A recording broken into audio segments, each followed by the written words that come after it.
সন্তান হলে মানুষ হলেই তার মর্যাদা বাড়িয়েছে কে?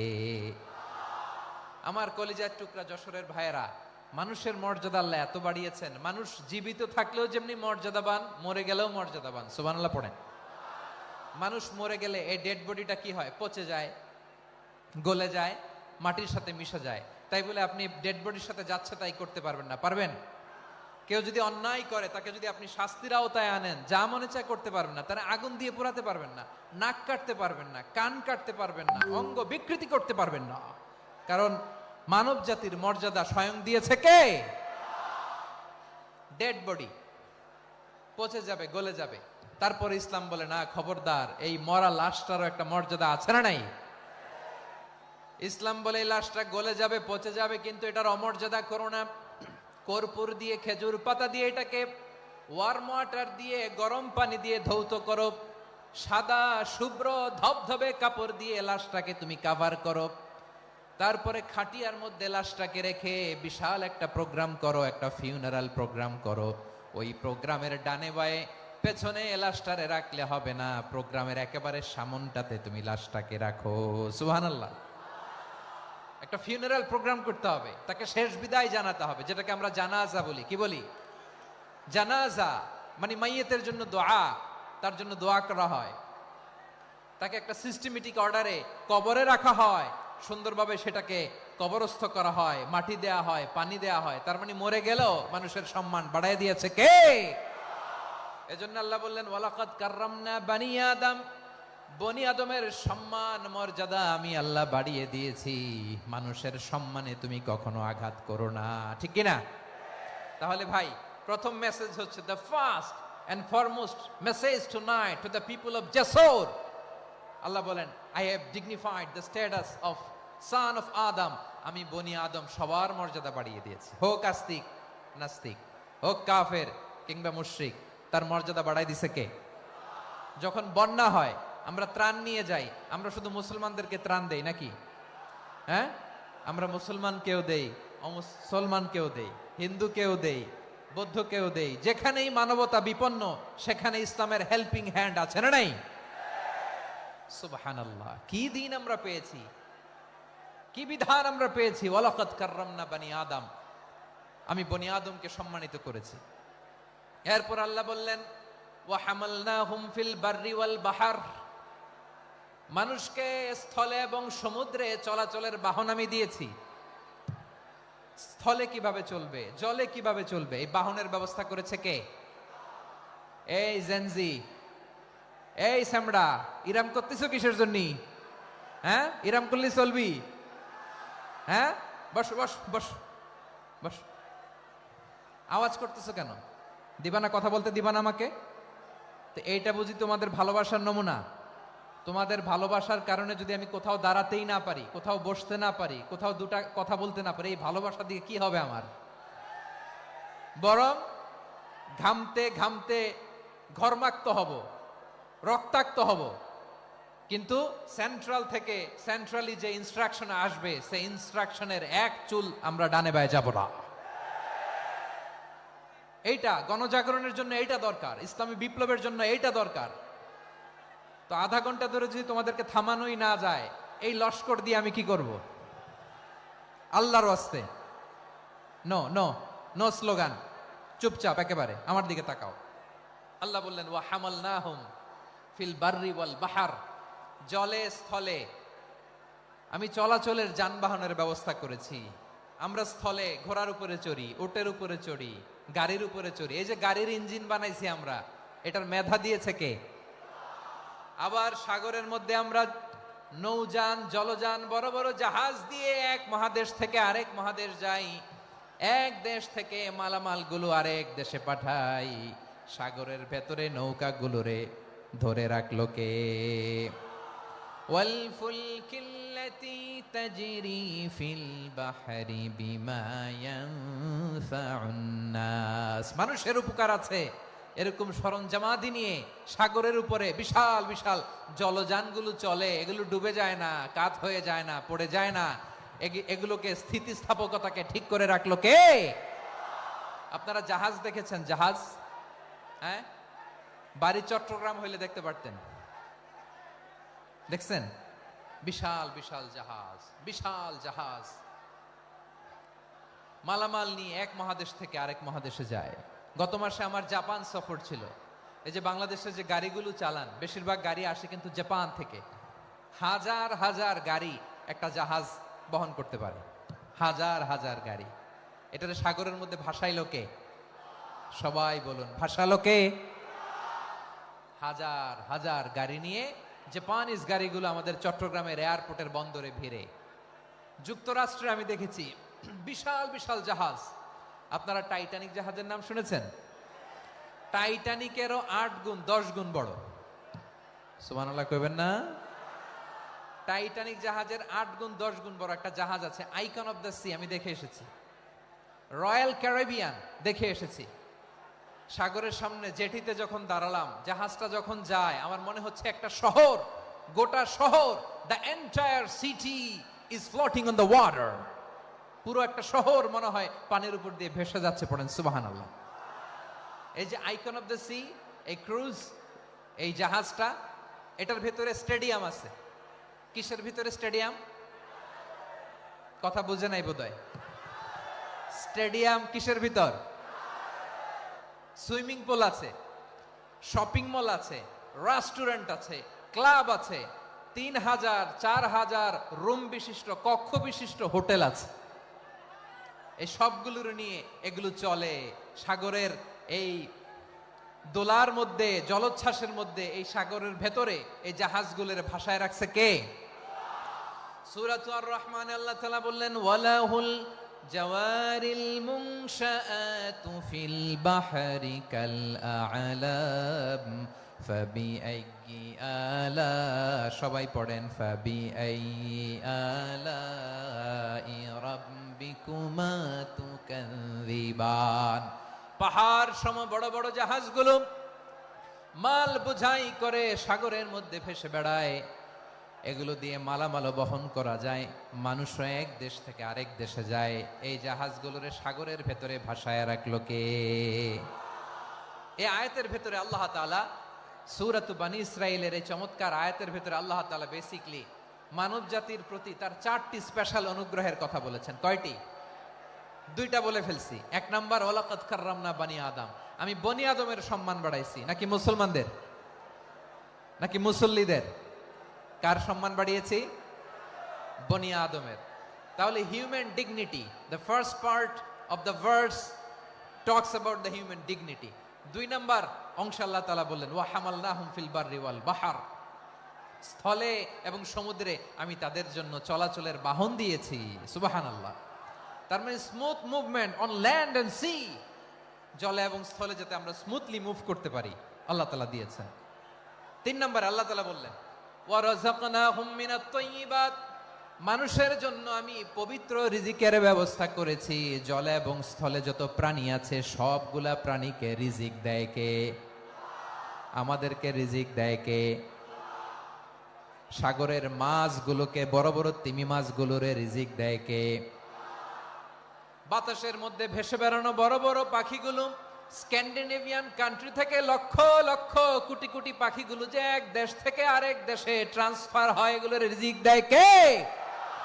রব্বুল আলামিন বলেন, ওয়ামা মিন দাব্বাতিন ফিল আরদি ইল্লা আলাল্লাহি রিজকুহা ওয়া ইয়ালামু মুস্তাকাররাহা ওয়া মুস্তাওদাআহা কুল্লুম ফি কিতাবিম মুবিন। আল্লাহু আকবার।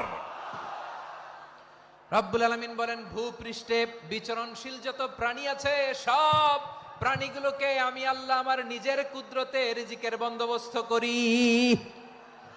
এই প্রাণীগুলো কোথায় থাকে, কোথায় যায়, সব জায়গায় আমি রিজিক পৌঁছে দেই। রিজিক কেউ দিতে পারে না, রিজিকের মালিক কে? রিজিকের মালিক তিনি আল্লাহ। এজন্য আল্লাহ তাআলা বললেন, ওয়া রাযাকনাহুম মিনাত তাইয়্যিবাত। এরপরে আল্লাহ বললেন, ওয়া ফাদ্দালনাহুম আলা কাসীরিম মিম্মান খালাকনা তাফদীলা। আমি যত প্রাণী সৃষ্টি করেছি সকল প্রাণীর মধ্যে মানুষের মর্যাদা, শ্রেষ্ঠত্ব আমি দিয়েছি। সুবহানাল্লাহ পড়েন। তাহলে এক নম্বরে আল্লাহ বললেন আমি বনি আদমের মর্যাদা বাড়ালাম। এরপরে বললেন স্থলে এবং সমুদ্রে চলাচলের জন্য যানবাহন দিলাম। 3 নম্বরে আল্লাহ বললেন পবিত্র রিজিকের ব্যবস্থা করে দিলাম। এরপরে আল্লাহ বললেন যত প্রাণী আছে সৃষ্টি আছে সবগুলার উপরে আমি মানুষকে শ্রেষ্ঠত্ব দিলাম। সুবহানাল্লাহ। তাহলে সবচেয়ে বেশি শ্রেষ্ঠত্ব মানুষের। কার? মানুষের। শুধু তাই নয় প্রিয় ভাইরা, আকাশ এবং জমিনে যা কিছু আছে সবকিছু মানুষের জন্য, মানুষের কল্যাণে, মানুষের প্রয়োজনে, মানুষের বশীভূত করে সৃষ্টি করেছেন কে? রব্বুল আলামিন বলেন হুয়াল্লাযী খালাকা লাকুম মা ফিল আরদি জামিআ। এই জমিনের মধ্যে যা কিছু আমি আল্লাহ সৃষ্টি করেছি সব কিছু আমি মানুষের জন্য সৃষ্টি করেছি। পড়েন সুবহানাল্লাহ। হুয়াল্লাযী খালাকা লাকুম মা ফিল আরদি জামিআ। যা আছে সব আমাদের জন্য, সব আমাদেরকে সার্ভিস দেওয়ার জন্য, আমাদের উপকারের জন্য, আমাদের কল্যাণের জন্য। আওয়াজ করে সবাই পড়ুন আল্লাহু আকবার। অন্য আয়াতে আল্লাহ বললেন ওয়াসাখখারা লাকুম মা ফিস সামাওয়াতি ওয়া মা ফিল আরদি জামিআম মিন ইন্না ফি যালিকা লাআয়াতিন লিকাউমি ইয়াতাফাক্কারুন। প্রথমে আয়াতে আল্লাহ বললেন জমিনে যা আছে সব তোমাদের কল্যাণে আমি সৃষ্টি করলাম। এরপরে আল্লাহ বললেন আকাশেও যা আছে সব তোমাদের জন্য সৃষ্টি করলাম, তোমাদের অনুগত বানায় দিলাম। পড়েন সুবহানাল্লাহ।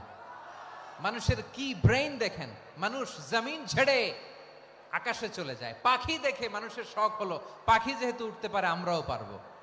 অরবিল রাইট, উইলবার রাইট, দুই ভাই মিলে আঁকাঝোঁকা করতে করতে করতে করতে প্লেন বানায় ফেললো। কোন সুবহানাল্লাহ। এখন পাখিও ওরে, আমরাও ওরি। এরপরেই মানুষের কৌতূহল থামে না এখানে, মানুষ চলে গিয়েছে চাঁদে। কোথায় গেছে? এখন কিন্তু চাঁদে জমি বিক্রি হয় জানেন। পৃথিবী নিয়ে মারামারি শেষ, রাশিয়া আমেরিকা এখন ধরছে চাঁদ আর মঙ্গল গ্রহ। এখন চাঁদে জমি বিক্রি হয়, মঙ্গলে জমি বিক্রি হয়। এই চাঁদ, মঙ্গল, বৃহস্পতি, শনি সব আল্লাহ তাআলা আমাদের জন্য বানিয়েছেন। সুবহানাল্লাহ পড়েন। মানুষ সাগরের উপরে চড়ে, শূন্যে ভেসে বেড়ায়, পাহাড় কেটে সুড়ঙ্গ বানায়, টানেল বানায়। মানুষ ব্রডব্যান্ডের লাইন নিয়ে যায় সাগরের ভেতর দিয়ে, এক দেশ থেকে আরেক দেশে, এক মহাদেশ থেকে আরেক মহাদেশে। সুবহানাল্লাহ পড়েন। তার মানে গোটা বিশ্বের সব কিছুর উপরে control, superiority over all creatures, সব কিছুর উপর কন্ট্রোল, মনিটরিং, নিয়ন্ত্রণ, এটা প্রতিষ্ঠা করে দিয়েছে কে? এজন্যই মানুষের শ্রেষ্ঠত্ব।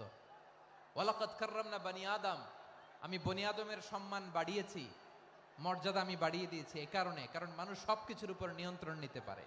মানুষকে নিয়ে এই কোরআনের সব আলোচনা, মানুষকে নিয়ে এই কোরআনের সব।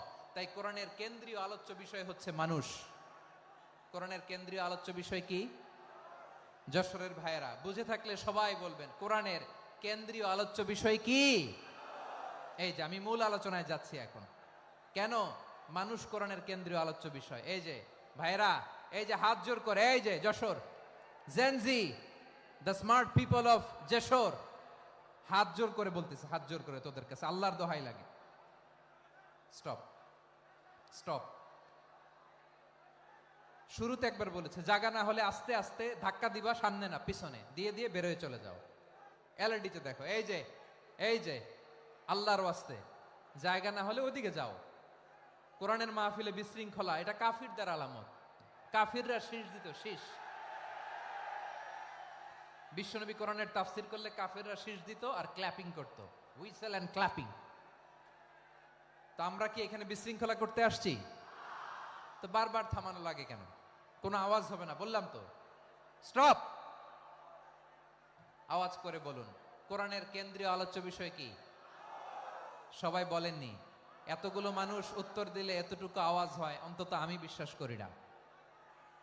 যশোর আওয়াজ করে বলো কোরআনের কেন্দ্রীয় আলোচ্য বিষয় কি? মানুষ। এই মানুষ কোরআনের কেন্দ্রীয় আলোচ্য বিষয়। মানুষকে আল্লাহ স্বাধীনতা দিয়েছেন। ফামান শাআ ফালইউমিন ওয়া মান শাআ ফালইয়াকফুর। চাইলে মুমিন হতে পারো, চাইলে কাফের হতে পারো, তোমার ইচ্ছা। তবে জেনে রাখো, মুমিন হলে পাবা জান্নাত, কাফির হলে পাবা জাহান্নাম। নাও দ্য ডিসিশন ইজ ইয়ার্স। সিদ্ধান্ত তোমার, জান্নাতে যাবা না জাহান্নামে যাবা। যশোরের ভাইয়ের আওয়াজ করে বলুন, কই যেতে চান, জান্নাতে না জাহান্নামে? ডান দিকে না বাম দিকে? ডানপন্থী না বামপন্থী? চিল্লা চিল্লি না চুপচাপ? চুপচাপ কয়ে আবার চিল্লাচিল্লি শুরু করে দিচ্ছে। মাশাআল্লাহ।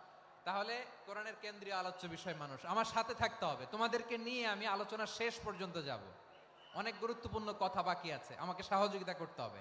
মাশাআল্লাহ, এই তো ঠান্ডা হয়েছে। হ্যাঁ, ঠিক আছে, ঠিক আছে, ঠিক আছে। মানুষকে আল্লাহ এত স্বাধীনতা দিয়েছেন, মানুষ চাইলে অনেক ভালো হইতে পারে। ভালোর রাস্তাও খোলা, খারাপ হওয়ার রাস্তাও খোলা। ভালো হইলে মানুষ অনেক ভালো, খারাপ হইলে অনেক খারাপ। ভালো হইলে সবচেয়ে ভালো, খারাপ হইলে সবচেয়ে খারাপ। এজন্য সিদ্ধান্ত আপনাকে নিতে হবে। আল্লাহ তাআলা বলছেন, লাকাদ খালাকনাল ইনসানা ফি আহসানি তাকওয়িম সুম্মা রাদাদনাহু আসফালা সাফিলিন। আমি মানুষকে অনেক সুন্দর অবয়বে, সুন্দর আকৃতিতে সৃষ্টি করেছি।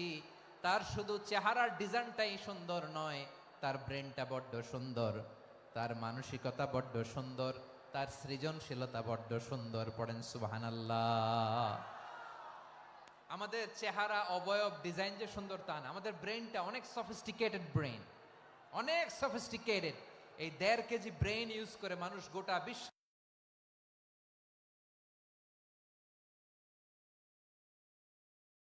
সভ্যতা বিনির্মাণ করেছে, ঠিক কিনা? এই ব্রেন আল্লাহ তাআলা আমাকে দিয়েছে।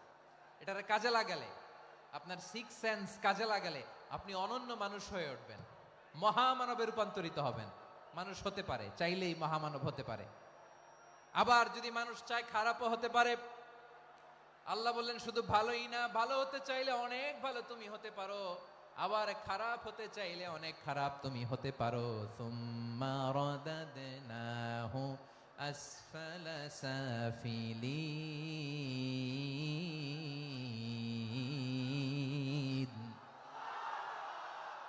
খারাপ হলে একেবারে খারাপ হতে পারো, নিকৃষ্ট হলে একেবারে নিকৃষ্ট হতে পারো, ভালো হলেও ভালো হতে পারো। কোন সুবহানাল্লাহ। এবার আওয়াজ করে বলুন, ভালো হতে চাই না খারাপ? শ্রেষ্ঠ না নিকৃষ্ট? মানুষ ভালো হলে মানুষ ফেরেশতার চেয়েও ভালো, মানুষ খারাপ হলে সে পশুর চেয়েও খারাপ। কথা ঠিক কিনা বলেন? ভালো হলে ফেরেশতার চেয়েও ভালো, খারাপ হলে পশুর চেয়েও নিকৃষ্ট।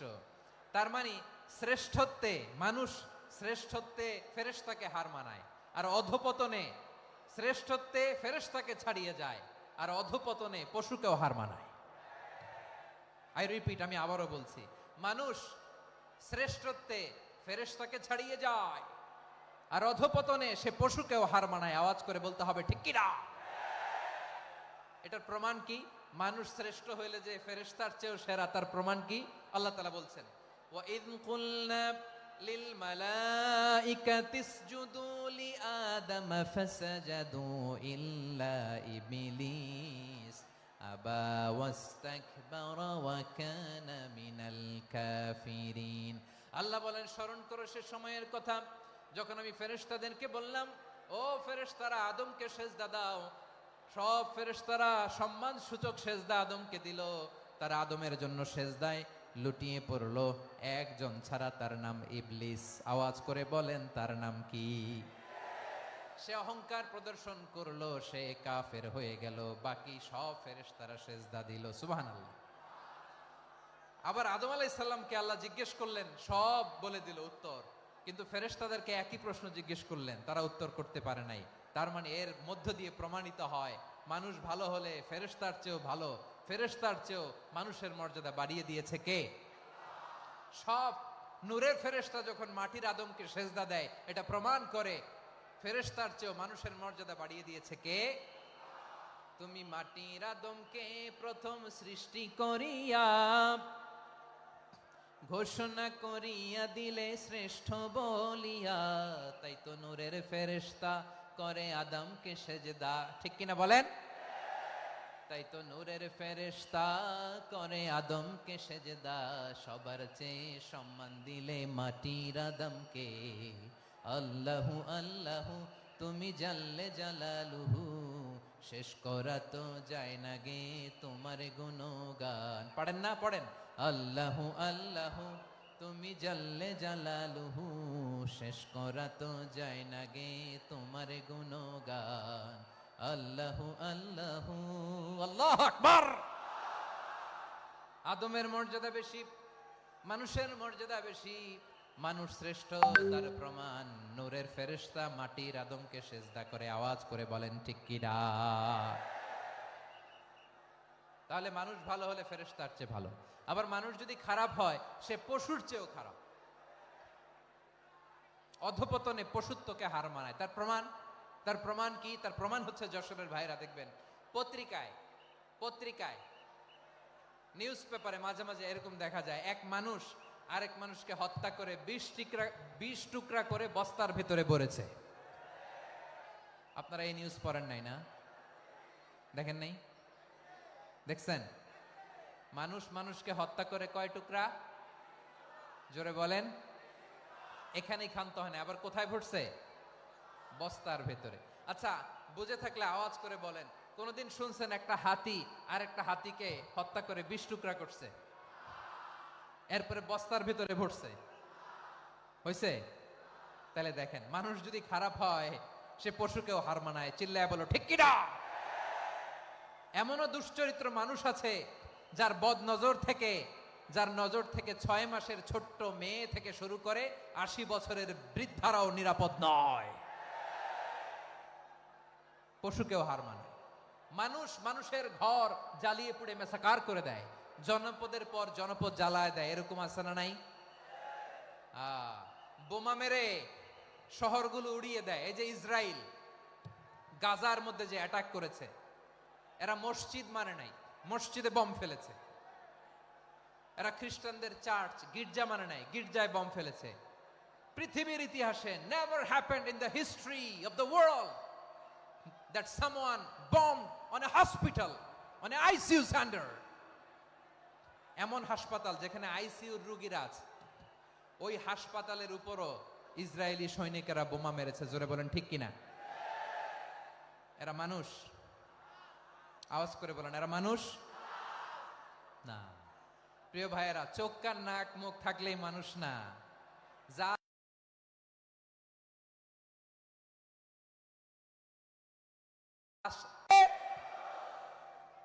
এই দুনিয়া এখন তো আর সেই দুনিয়া নাই, মানুষ নামের মানুষ আছে দুনিয়া বোঝাই,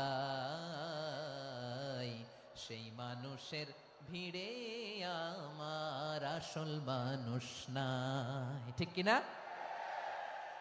আসল মানুষের বড্ড অভাব, আসল মানুষের বড্ড অভাব। আমার ভাইয়েরা, মানুষ খারাপ হলে পশুকেও হার মানায়। আচ্ছা, আওয়াজ করে বলেন, এই যশোরের ছেলেরা এদিক তাকাও, আওয়াজ করে বলো, যে ইসরায়েলি সোলজাররা উপর থেকে বোমা মারলো তারাও মানুষ? তারাও কি? ওরাও রক্তে মাংসে মানুষ, ওদেরও পরিবার আছে। বোমা মেরে যেই মেয়েটাকে তারা অনাথ বানায়, ইয়াতিম বানায়, ও কিন্তু বাসায় ওর মেয়েটাকে রেখে আসছে। ঠিক কিনা বলেন? বম্বিং করে যে বাবাকে মেরে, স্বামীকে মেরে স্ত্রীকে বিধবা বানায়, তারও ঘরে স্ত্রী আছে। উপর থেকে বম মেরে মানুষ মেরে দিচ্ছে, তারাও মানুষ। 1945 সালের 6 আগস্ট আমেরিকান সোলজাররা হিরোশিমায় বম মেরেছে। আমি নিজে দেখে এসেছি জাপানের হিরোশিমাতে। সকাল 8:15 মানুষ কেউ অফিসে যাচ্ছিল, কেউ খেতে খামারে কাজ করতে যাচ্ছিল। লিটল বয় নামে একটা বোম মেরেছে তারা। এই বোমের আঘাতে, পারমাণবিক এই বোমার রেডিয়েশনে আঘাতে, বোম ব্লাস্ট হওয়ার পরে মুহূর্তের মধ্যে 1,40,000 নাই। উপর থেকে যারা মারতেছে এরাও মানুষ, যাদেরকে মারলো তারাও। তার মানে মানুষে মানুষে পার্থক্য আছে না? নেই? মানুষে মানুষে পার্থক্য আছে। নাক কান চোখ মুখ থাকলেই মানুষ নয়। বাড়ছে জনসংখ্যা, কমছে মানুষ, চিল্লায় বলো ঠিক কিনা? তাহলে আমরা বুঝলাম মানুষ ভালো হলে অনেক ভালো, খারাপ হলে অনেক খারাপ। ও আমার কলিজার টুকরা যশোরের ভাইয়েরা, আসুন না 3 দিন ব্যাপী এই তাফসিরুল কোরআনের ঐতিহাসিক প্রোগ্রাম থেকে আমরা সিদ্ধান্ত নেই আমরা ভালো মানুষ হব নাকি খারাপ মানুষ হব। কলিজা থেকে, প্রাণ থেকে আওয়াজ করে সবাই বলুন, ভালো মানুষ নাকি খারাপ মানুষ? ভালো মানুষ হইতে হবে। ভালো মানুষ যারা জগৎটাকে এনলাইটেন করবে, যারা এনলাইটেন করবে, যারা সত্যের বীর সেনানী হয়ে দাঁড়াবে, যারা সত্যের পক্ষে কথা বলবে, যারা জালিমের মসনদকে ভেঙে খান খান করে দেবে, এরকম হওয়ার দরকার আছে না নাই? এরকম ভালো মানুষ আমরা হতে চাই কি চাই না? মানুষকে যত্ন নিলে মানুষ যে কত ভালো হয় আপনি কল্পনাও করতে পারবেন না। এই যে আপনাদের যশোরে যে ভালো ছেলেগুলো আছে, যে ভালো তরুণগুলো আছে, যে যুবকগুলো আছে, যে ভালো আলেমরা আছে, ভালো নেতারা আছে, সবাই যদি তাদের মতো হতো, পুরো যশোরটা একটা জান্নাতের টুকরা হয়ে যেত। আওয়াজ করে বলেন ঠিক কিনা? মানুষকে নার্চারিং করলে, মানুষকে পলিশ করলে, মানুষকে গ্রুমিং করলে, মানুষকে সঠিক তারবিয়া দিলে মানুষ অনন্য হয়ে ওঠে। প্রতিটি মানুষ অনন্য। আমি অনন্য, আপনি অনন্য, আমরা সবাই অনন্য। সুবহানাল্লাহ বলেন।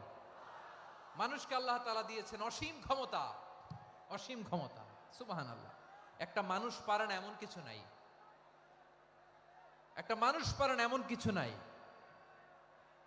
বিশ্বাস করতে হবে, মানুষ যা কল্পনা করতে পারে ওইটা মানুষ করে দেখাতে পারে। যশোরের ভাইয়ের, আই রিপিট, আমি আবারও বলছি, এই চিল্লাচিল্লি করলে আমার এই গুরুত্বপূর্ণ কথা তোমরা মিস করবা, মিস করবা। কপাল পড়া হয়েও না, আওয়াজ করে কপাল পড়া হবে না। আমার দিকে তাকাও। মানুষ, মানুষ যা কল্পনা করতে পারে সেটা মানুষ করে দেখাতে পারে। তুমি তোমার কল্পনার রাজ্যকে সাজাও, তোমাকে হারাতে পারে এমন কোন শক্তি আল্লাহর জমিনে নাই। তোমার কি শক্তি, কি সম্ভাবনা তুমি জানোই না মিয়া। তুমি এদিকে তাকাও কেন? তোমার রাস্তা তো ওই দূরে। তুমি কোথায় যাবে, আল্লাহ তোমার টেনে কোথায় নিয়ে যাবে তুমি কিছুই জানো না। প্ল্যান বিগ, ড্রিম বিগ, কল্পনার শক্তিকে বড় করো। মানুষ যা কল্পনা করতে পারে মানুষ তা করে দেখাতে পারে। মানুষের কাছে অসাধ্য কিছু নাই, মৃত্যু ছাড়া, এক্সেপ্ট ডেথ। মৃত্যু ছাড়া মানুষ সবকিছুকে জয় করতে পারে। মৃত্যু ছাড়া যে কোনো অসাধ্যকে সাধন করার ক্ষমতা মানুষকে দিয়ে দিয়েছে কে? হারার জন্য তোমার জন্মই হয় নাই, তোমার জন্ম হয়েছে জিতার জন্য, বিজয়ের জন্য তোমার জন্ম। মানুষের শুরুটাই হয় বিজয় দিয়ে। যশোর, আওয়াজ করে বলো, মানুষের শুরু হয় কি দিয়ে?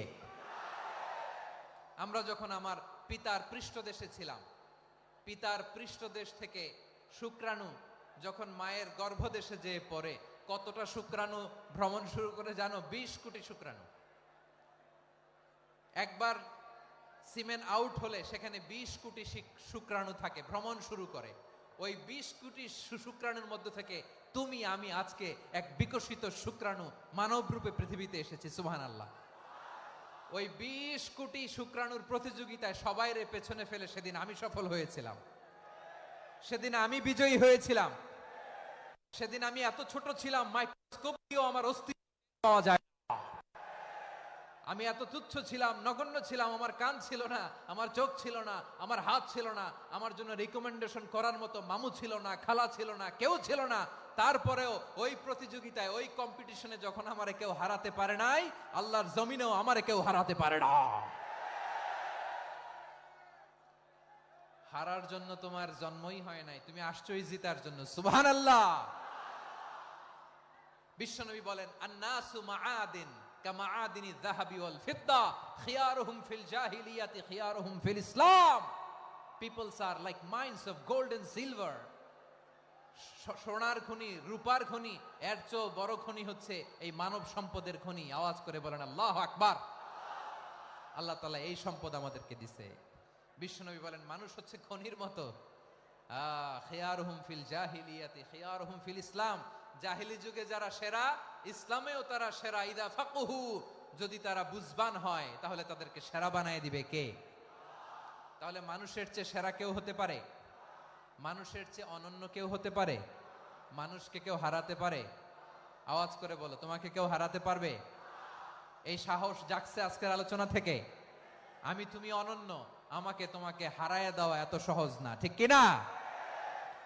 একটা কথা জীবনের সাথে সেট করে নিতে হবে, আমি জিতি নয় শিখি, আমি কখনো হারি না। জীবনের সাথে সেট করে নাও, জেনজি অফ জেসর, আমি কখনো হারি না, আমি হয় জিতি নয় শিখি। চিল্লায় বলো ঠিক কিনা? আমি কখনো হারি না, আমার হারানো এত সোজা না। কি সাহস জাগছে? বুকে সাহস জাগছে? তাকবীর পড়ো, লিল্লাহে তাকবীর। তাহলে বিশ্বনবী বলেন নাসু মাআদিন, মানুষ হচ্ছে খনি। এই ধাক্কা ধাক্কি আমি জানি এগুলো ভালোবাসার ধাক্কা ধাক্কি, এজন্য আমি সহ্য করে নেই। এগুলো যে ভালোবাসার ধাক্কা ধাক্কি এটা আমরা বুঝি। পৃথিবীর কোন আইন, সিকিউরিটি প্রোটোকল দিয়ে এটারে মানানো যাবে না, কারণ এটা তো ভালোবাসা, লাভ। লাভ কোনো আইন কানুন দিয়ে বাধা যায় না, মানানো যায় না, ঠিক কিনা বলো?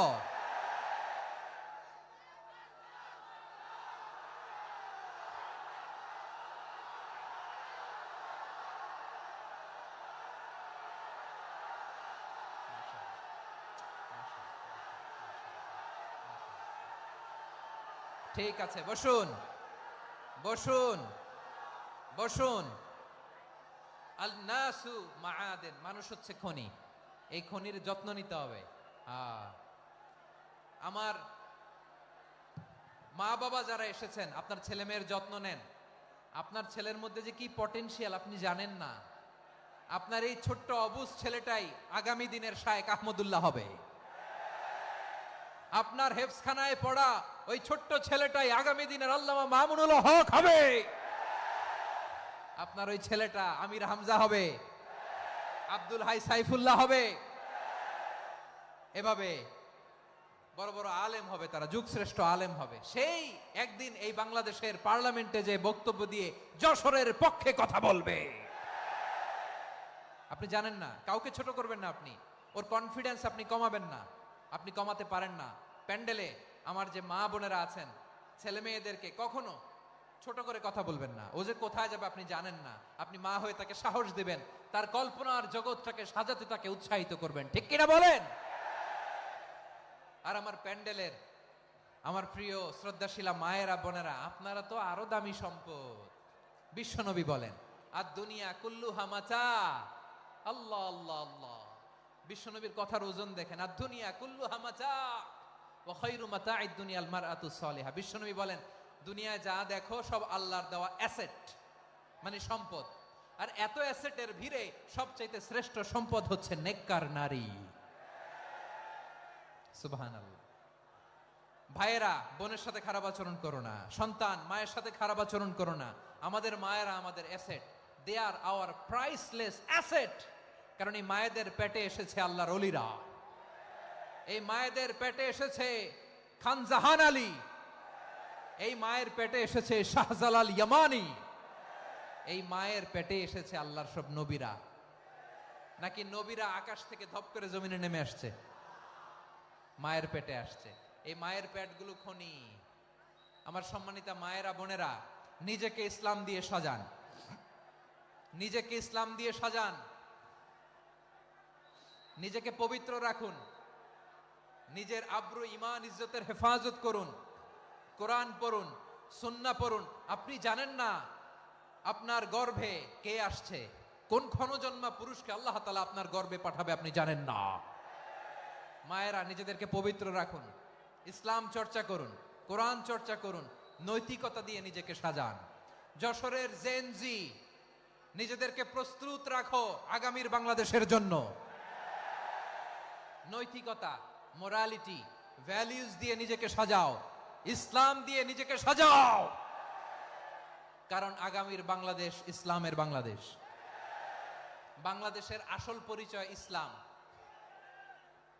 বাংলাদেশের আসল পরিচয় কি? সবাই বলে না। বাংলাদেশের আসল পরিচয় কি?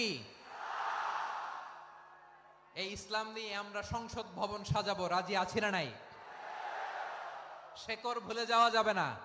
আমরা ধাপে ধাপে শারিয়া আইনের দিকে যাব ইনশাআল্লাহ, কিন্তু জঙ্গিবাদ দিয়ে নয়, কট্টরপন্থা দিয়ে নয়। আমরা ইন্টেলেকচুয়ালি গ্রাজুয়ালি ধাপে ধাপে শারিয়া আইনের দিকে মুভ করব ইনশাআল্লাহ। বলো লিল্লাহি তাকবীর। এদেশের আসল পরিচয় সবাই বলে না, আওয়াজ করে, এদেশের আসল পরিচয়।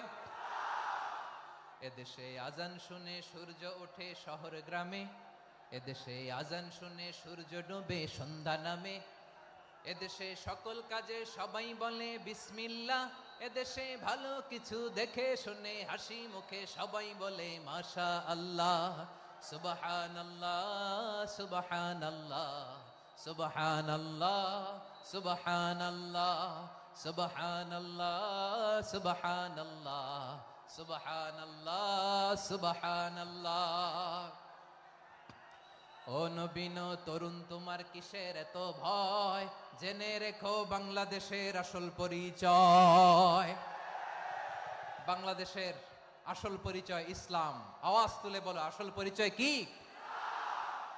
এদেশে পরস্পরে দেখা হলে দেয় সালাম, এদেশে আমজনতার হৃদয় জুড়ে পাক্কালাম, ঠিক কি না? এদেশে বিপদ এলে সর্বজনে সর্বক্ষণে দোয়া পড়ে ইন্না লিল্লাহ সুবহানাল্লাহ সুবহানাল্লাহ সুবহানাল্লাহ সুবহানাল্লাহ। এদেশে আজান শুনে সূর্য ওঠে শহর গ্রামে, এদেশে আজান শুনে সূর্য ডোবে সন্ধ্যা নামে, এদেশে সকল কাজে সবাই বলে বিসমিল্লাহ, এদেশে ভালো কিছু দেখে শুনে হাসি মুখে সবাই বলে মাশা আল্লাহ। সুবহানাল্লাহ, আওয়াজ করে সুবহানাল্লাহ সুবহানাল্লাহ সুবহানাল্লাহ সুবহানাল্লাহ। সবাই একসাথে সুবহানাল্লাহ সুবহানাল্লাহ সুবহানাল্লাহ সুবহানাল্লাহ। এদেশের আসল পরিচয় কি? আওয়াজ করে বলতে ভয় লাগে। এদেশের আসল পরিচয় কি? ইসলাম দিয়ে আমাদের সংসদ ভবন চলুক, আমরা চাই কি চাই না? বঙ্গভবনে লা ইলাহা ইল্লাল্লাহর পতাকা উড়ুক, আমরা চাই কি চাই না? প্রতিটি জেলা অফিসে, ডিসি অফিসে লা ইলাহার পতাকা ঝুলুক, আমরা চাই কি চাই না? কারা কারা চাই হাত তুলে আল্লাহরে দেখায়।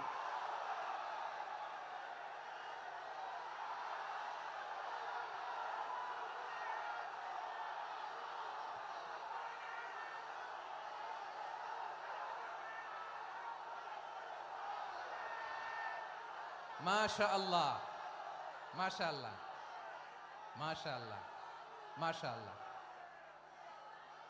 যশোর, আওয়াজ করে বলো, ভালো মানুষ না খারাপ মানুষ? বুঝে বলছো তো? মানুষ ভালো হলে যে কত ভালো। এই মানুষকে যত্ন নিলে, মানুষকে মানুষ বানালে যে সে কি হতে পারে শুনবা? হ্যাঁ, নাকি মোনাজাত দিয়ে দিব? শুনবা? তাহলে থামতে হবে। থামো, আমি যখন বলবো থামো থামো, তাকবীরের সময় দিলে তাকবীর, থামো থামো। মানুষকে যত্ন নিলে, এই এদিকে এদিকে, ড্রোন নামায় ফেলো, হয়েছে, ড্রোনের ফুটেজ হয়ে গেছে, এবার ড্রোন নামায় ফেলো, আমার দিকে তাকাও। মানুষকে, তোমরা এদিক সেদিক তাকালে তো গুরুত্বপূর্ণ পয়েন্ট মিস হয়ে যাবে। এদিকে এদিকে, হ্যাঁ মাস ঠিক আছে, এদিকে। মানুষকে যত্ন নিলে মানুষের মধ্যে যারা কি পটেনশিয়াল রেখেছে, আমি জাপানের দুইটা উদাহরণ দেই। জাপানের, এই এই এভাবে এভাবে হবে, হয় বসো নয় পেছনে, কথা নাই, কথা তো বলাই যাবে না, হারাম কথা বলা আজকে, একেবারে চুপ। আজকের জন্য হারাম করে দিছে আমি, এই কিছু সময়ের জন্য একেবারে নিষিদ্ধ। জাপানের দুইটা উদাহরণ দেই, খেয়াল করে একটু শুনেন, বুঝবেন। আল্লাহ, 2022 সালে জাপানের সাথে জার্মানির খেলা, ফিফা ওয়ার্ল্ড কাপ 2022। এক পক্ষে জাপান, আরেক পক্ষে কোন দেশ? কথা শোনে নাই। এক পক্ষে কোন দেশ? আরেক পক্ষে? সবাই এক পক্ষে, আরেক পক্ষে। ওই খেলায় জিতেছিল জাপান, জিতেছিল 22 সালের এই ফিফা ওয়ার্ল্ড কাপে জাপান ফুটবল খেলায় জিতে, as a part of their celebration তারা খেলার পরে পুরো স্টেডিয়ামটারে ক্লিন করে, the fan base of Japan. Lakh lakh মানুষ খেলা দেখতে যায়, তো এত ডাস্টবিনও তো নাই। তো যারা ডাস্টবিনে জায়গা পায় নাই, তারা এই যে চকলেটের প্যাকেট, পানির বোতল, চিপসের প্যাকেট তারা এদিকে সেদিকে রেখে দিয়েছে। জাপানের ভক্তরা, জাপানের ফলোয়াররা, as a part of their celebration, তারা খেলার পরে পুরো স্টেডিয়ামের সব ময়লা আবর্জনা ক্লিন করে তারপরে বিদায় নিয়েছে। তাদেরকে কি ক্লিন করার দায়িত্ব দেওয়া হয়েছিল? এই যশোর, জাপানের যে ছেলেরা খেলা দেখতে গেছিল, ওদেরকে কি ক্লিন করার দায়িত্ব দিছিল? তারা কি স্টেডিয়ামের পরিচ্ছন্নতা কর্মী? তাদের আকল, তাদের সিক্স সেন্স তাদেরকে বলেছে। ছোটবেলা থেকে জাপান গভর্নমেন্ট ওদেরকে এত পরিচ্ছন্নতা শেখায়, ক্লিনলিনেস অ্যাওয়ারনেস ক্যাম্পেইন করায়। ক্লাসে আমি দেখেছি, ক্লাসে নিজের বেঞ্চ নিজে মুছে, ক্লাসের মাঝখানে একটা সময় দেয়, নিজের টেবিল নিজে মুছে, নিজের ক্লাসরুমটা নিজে পরিষ্কার করে। রাস্তাঘাটে একটা ধুলা নাই, ময়লা নাই, একটা টিস্যু নাই। খেলার পরে গোটা বিশ্বকে তাক লাগিয়ে দিয়েছে। জাপানের ফ্যানরা সবার রেখে যাওয়া গার্বেজ, টিস্যু, বোতল পরিষ্কার করে তারপরে স্টেডিয়াম থেকে বিদায় নিয়েছে। আমরা কেন এমন হইতে পারলাম না? আমরা কেন এমন হইতে পারলাম না? জাপানের যারা এগুলো করছে, ওদের তিনটা করে চোখ না? চোখ তো তিনটা জাপানো লাগো, জাপানো লাগো। হাত তো চারটা, কান তো ছয়টা। হ্যাঁ, নাকি আমার মতো দুই হাত দুই কানওয়ালা মানুষ? চোখে দেখলে ওটা মানুষ না। চিন্তা করছেন? তার মানে জাপানিজদেরকে যে গ্রুমিং করে শিখানোর মাধ্যমে পরিচ্ছন্ন বানানো গেছে, ওরা যেমনি মানুষ আমরাও মানুষ। আমাদের সন্তানদেরকে শেখালে তারাও পারবে। পারবে কিনা? 2 নম্বর উদাহরণ বলি। চট্টগ্রাম ফেনীতে যারা গিয়েছেন, মেঘনা গোমতী ব্রিজ প্রকল্প নাম শুনছেন? মেঘনা একটা ব্রিজ পার হওয়া লাগে। এই মেঘনা গোমতী, এখানে 3টা ব্রিজ কাঁচপুর সহ, এই 3টা ব্রিজের নির্মাণ কাজ, রেনোভেশনের কাজ দেয়া হয়েছিল জাপানের একটা কোম্পানিকে। কাকে? জাপানের কোম্পানি। নির্মাণ শেষে 738 কোটি টাকা বেঁচে গেছিল, এটা গভর্নমেন্টের হাতে দিয়ে তারা বিদায় নিয়েছে। কত টাকা? 738 কোটি টাকা। যত প্রাক্কলিত ব্যয় নির্ধারণ করা হয়েছে, সব টাকা সরকার, তৎকালীন সরকার 2019-এর সরকার, কারা ছিল তো জানেন? এই 2019-এর সরকার তাদেরকে দিয়েছে।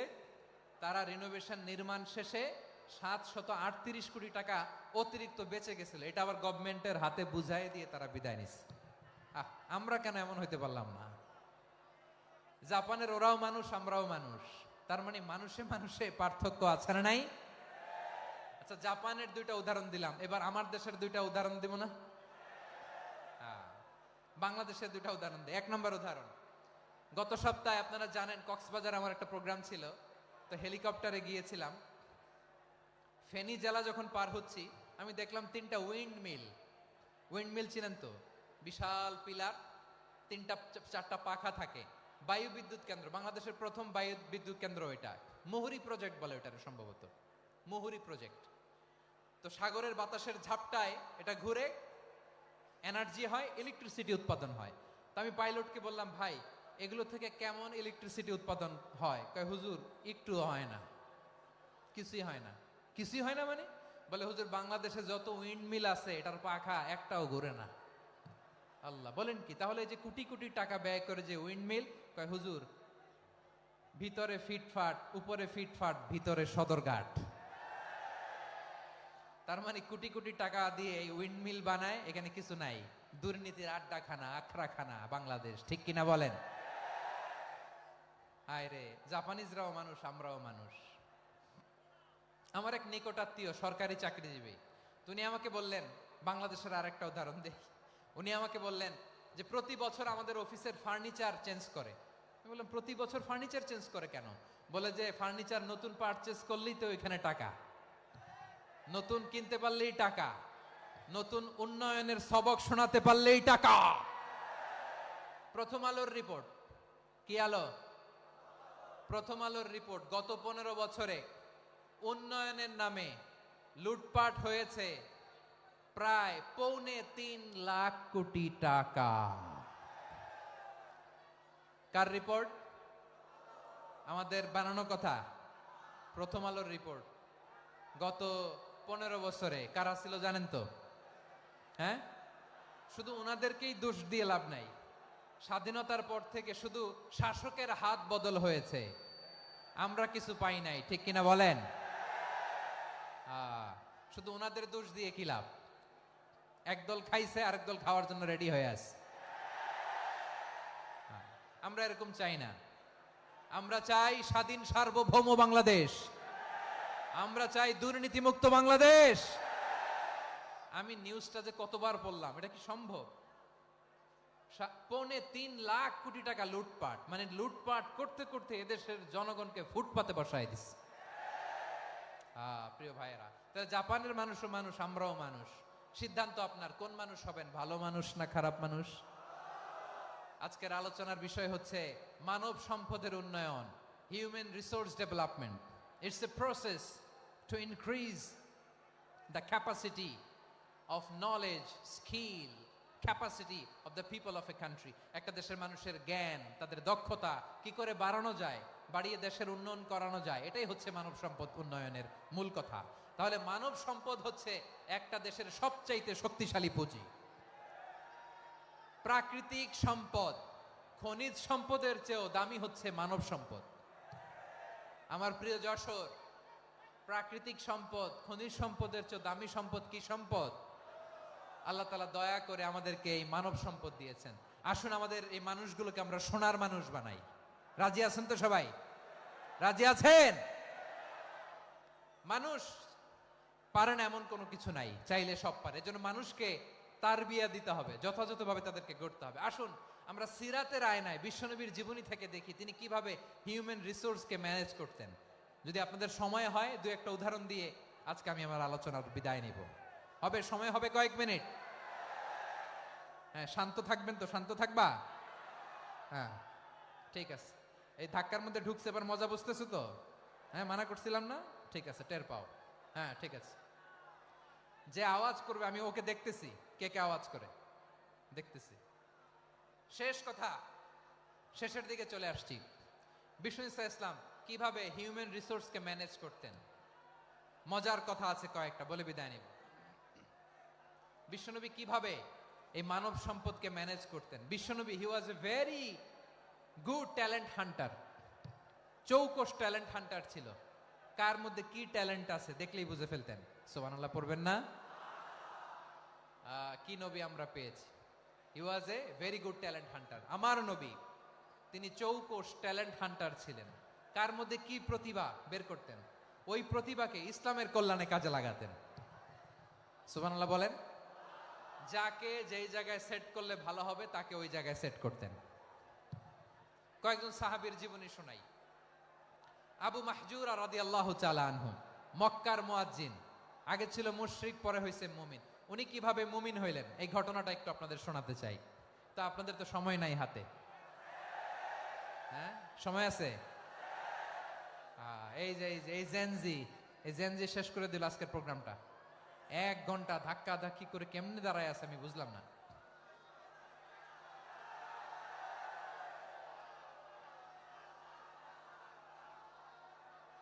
না না, তাকবির না, তাকবির না, চুপ করতে হবে। What I need, you stop, just shut up, চুপ। হ্যাঁ, ঠিক আছে, এভাবে। আবু মাহজুরা রাদিয়াল্লাহু তাআলা আনহু কিভাবে মুসলিম হলেন, আওয়াজ করে শুনেন। হুনাইনের যুদ্ধ, 8ম হিজরি। বিষ্ণু ইসলাম হুনাইনের যুদ্ধ শেষে ফিরতেছেন, পথিমধ্যে বেলাল রাদিয়াল্লাহু তাআলা আনহু, এই যে আবার কথা, আই রে আল্লাহ রে, এখানে ধাক্কা ধাক্কি কেন? চলে যাও, পেছনে যাও, যাও পেছনে যাও। কি আজীব তামাশা! যেখানে যায় এখানে ধাক্কা ধাক্কি, মারামারি, গায়ের উপরে, কাঁধের উপরে, শাউটিং। অনেক গুরুত্বপূর্ণ কথা পয়েন্ট করে নিয়ে আসে যে বলবো, এই শাউট করার কারণে প্রোগ্রামটাই নষ্ট করে দেয়। আসছে আমার ভালোবাসা দেখাইতে, প্রোগ্রামটাই শেষ করে দিয়ে চলে যায়। স্টপ, আবার কথা বল, স্টপ। হুনাইনের যুদ্ধে 8ম হিজরি। কত হিজরি? সবাই বলেন না একটু, কত হিজরি? অষ্টম হিজরিতে হুনাইনের যুদ্ধে রাসূল সাল্লাল্লাহু আলাইহি ইসলাম ফিরে আসতেছেন মদিনায়। পথিমধ্যে বেলাল রাদিয়াল্লাহু তাআলা আনহু আজান দিচ্ছেন। কি দিচ্ছেন? তো পাশে ছিল মুশরিকদের একটা পল্লী, কিছু মুশরিক তরুণ, কিছু অমুসলিম কিশোর, তারা আজানকে ব্যঙ্গ করতেছে। আমাদের বাংলায় মুখ ভেঙ্গানো বলে আর কি। বেলাল রাদিয়াল্লাহু তাআলা আনহু আজান দিচ্ছেন, ওই বাচ্চাগুলো মুশরিক, তো ওরা আজানকে ব্যঙ্গ করতেছে, বিকৃতি করে ওরাও আজান দিচ্ছে। উদ্দেশ্য হচ্ছে আজানকে নিয়ে ঠাট্টা করা। উদ্দেশ্য কি? ঠাট্টা করা। ব্যাপারটা মনে কষ্ট পাওয়ার মতো ব্যাপার না? কিন্তু বিশ্বনবী ওইখানে দেখেন কি খুঁজলেন। বিশ্বনবী খেয়াল করলেন অমুসলিম কিশোরদের মধ্য থেকে একটা কিশোরের গলাটা বড় দরাজ গলা, কণ্ঠটা বড় সুন্দর। খেয়াল করে দেখলেন যে কিছু কিশোর বেলালের আজানকে ব্যঙ্গ করে, বিকৃতি করে, কিন্তু একজনের কণ্ঠ দেখতে পাচ্ছেন না এত দূরে, কিন্তু কণ্ঠটা বড় সুন্দর, দরাজ গলা। বিশ্বনবী সাহাবীদেরকে বললেন, ধরো এগুলারে, ধরো। সবগুলারে ধরে বিশ্বনবীর সামনে আনা হলো। ওরা হাঁটু গেড়ে বসলো। বিশ্বনবী বললেন, তোমাদের মধ্যে কে যেন ব্যঙ্গ করে আজান দিচ্ছিল, তার গলাটা বড় উঁচু, গলার বেসটা বড় মজবুত, মেলোডিয়াস, সুমধুর কণ্ঠ। কে? আবু মাহজুরা বলে, আমার বন্ধুরা সবাই আমার দিকে আঙ্গুল দেখায়, আমি পড়ে গেছি বিপদে। রাসূল সাল্লাল্লাহু আলাইহি ওয়াসাল্লাম বাকি অমুসলিম তরুণদেরকে ছেড়ে দিলেন, বললেন তোমরা যাও। এবার আবু মাহজুরারে পাইছে। আবু মাহজুরার চুলের মধ্যে হাত দিলেন বিশ্বনবী, মাথায় হাত দিয়ে বললেন, এবার আজান দাও দেখি। আবু মাহজুরা বলে, আমি তো আজান দিতে জানি না, কারণ আমি তো বেলালেরটা শুইনা দিছি, আমার তো মুখস্থ নাই, আমি তো আজান দিতে জানি না। বিষ্ণু বললেন, জানো না? তাহলে আসো আমি তোমারে শিখাই দেই। সুবহানাল্লাহ পড়েন। আবু মাহজুরা হাঁটু গেড়ে বসে, বিশ্বনবীর মোবারক হাত আবু মাহজুরার চুলের মধ্যে। বিশ্বনবী আজানের মুআল্লিম আবু মাহজুরাকে বলতেছে, ঠিক আছে তোমারে শিখাই দিচ্ছি, আমি যা যা বলবো আমার সাথে সাথে বলো, পারবা? আবু মাহজুরা বলে, পারবো। বিশ্বনবী আজান দিচ্ছেন মাথায় হাত দিয়ে, আল্লাহু আকবার,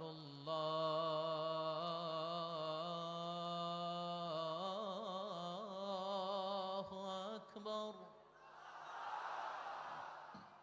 আবু মাহজুরা এই বাক্যটা পড়লেন।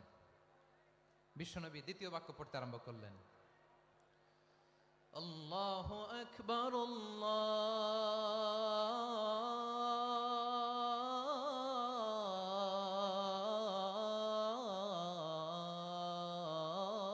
আল্লাহু আকবার। আবু মাহজুরা এই বাক্যটা বললেন। বিশ্বনবী আবু মাহজুরার মাথার মধ্যে হাত দিয়ে তৃতীয় বাক্য পড়লেন, আশহাদু আল্লা ইলাহা ইল্লাল্লাহ।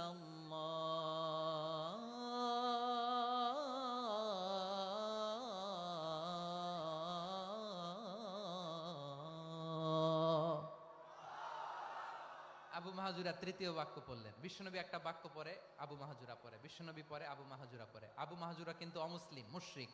আবু মাহজুরা বলে, এক একটা বাক্য পড়ি আমার কলিজাটা গলে ঠান্ডা হয়ে যায়।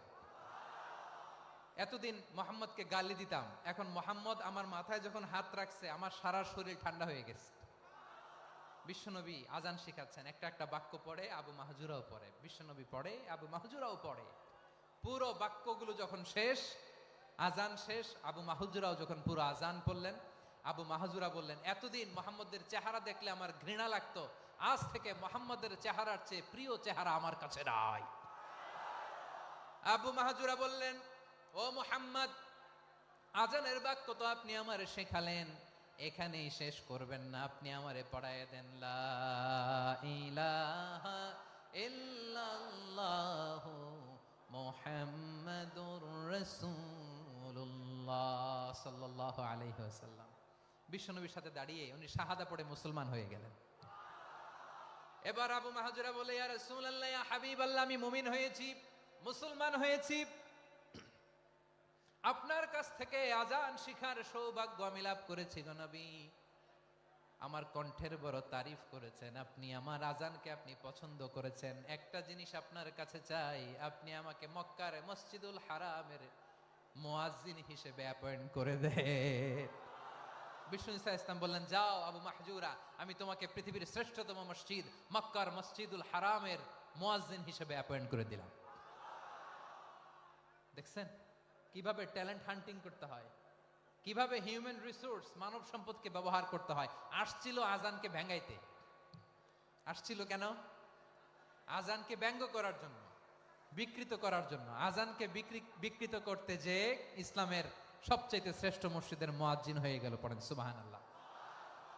হযরত আবু মাহজুরা রাদিয়াল্লাহু তাআলা আনহু ওনার এই সুললিত কণ্ঠ ব্যবহার করে মসজিদুল হারামে এত সুন্দর করে আল্লাহু আকবার বলে আজান দিতেন, মানুষগুলোর, মুসল্লিগুলোর, মক্কাবাসীর হৃদয়কে তিনি বিগলিত করে দিতেন। মানুষের হৃদয়কে ঠান্ডা হয়ে যেত। শুধু এখানেই শেষ না আমার যশোরের ভাইয়েরা। বিশ্বনবী যখন সাইয়েদনা আবু মাহজুরা রাদিয়াল্লাহু তাআলা আনহুকে আজান শিখাচ্ছিলেন, বলেন তো বিশ্বনবীর হাতটা কোথায় ছিল? আবু মাহজুরার মাথার সামনে, এই চুলের উপরে ছিল। আবু মাহজুরা ওই স্মৃতিটাকে ধারণ করবার জন্য, ওই স্মৃতিকে বহন করার জন্য বিশ্বনবীর মোবারক হাত আবু মাহজুরার কপালের চুলের যেই জায়গায় লেগেছে, মৃত্যুর আগের দিন পর্যন্ত আবু মাহজুরা মাথার ওই চুলে কোনোদিন ছুরি আর কামার লাগায় নাই, সেখানে কেচি লাগায় নাই, চুলের মধ্যে খুর লাগায় নাই। আবু মাহজুরা ডান দিকের চুল কাটতো, বাম দিকের চুল কাটতো, পেছনের চুল কাটতো, সামনের চুল কাটতো না। আবু মাহজুরা রাদিয়াল্লাহু তাআলা আনহুর সামনের চুলগুলো বড় হতে হতে যখন এত বড় হয়ে যায়, তিনি চুলগুলো পেঁচিয়ে মাথার মধ্যে রাখতেন। তারপরে তিনি পাগড়ি পরতেন। সবাই জিজ্ঞেস করতো, আবু মাহজুরা এটা আবার কেমন স্টাইল? দেখতে তোমারে কি বিদঘুটে লাগে? কেমন অড লাগে? কেমন খারাপ দেখা যায়? মক্কায় এমন কোন মানুষ তো দেখি নাই, ডানে চুল কাটে, বায়ে চুল কাটে, পেছনে চুল কাটে, সামনে কাটে না। ওরে আবু মাহজুরা, কেমন দেখা যায় তোমারে? তুমি সামনের চুল কাটো না কেন?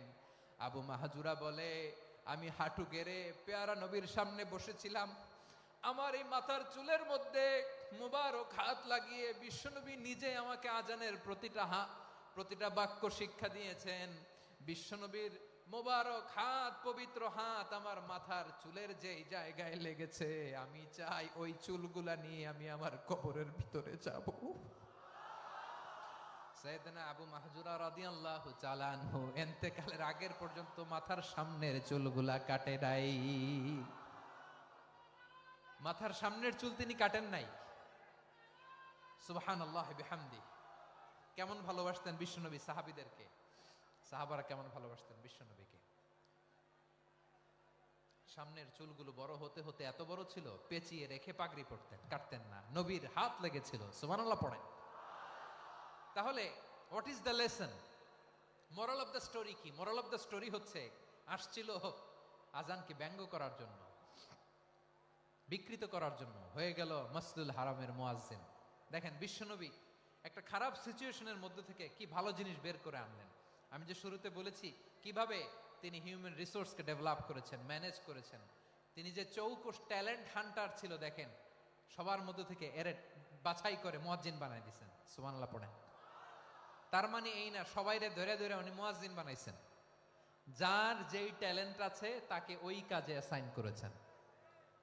যার যেই প্রতিভা আছে তার প্রতিভাকে ইসলামের কাজে লাগিয়েছেন। সুবহানাল্লাহ পড়েন।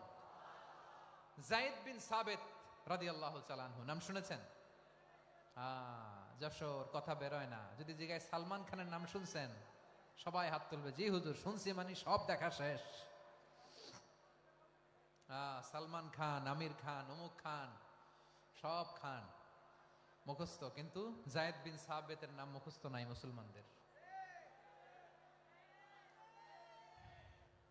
যেই সাহাবী মাথার সামনের চুল কাটে নাই,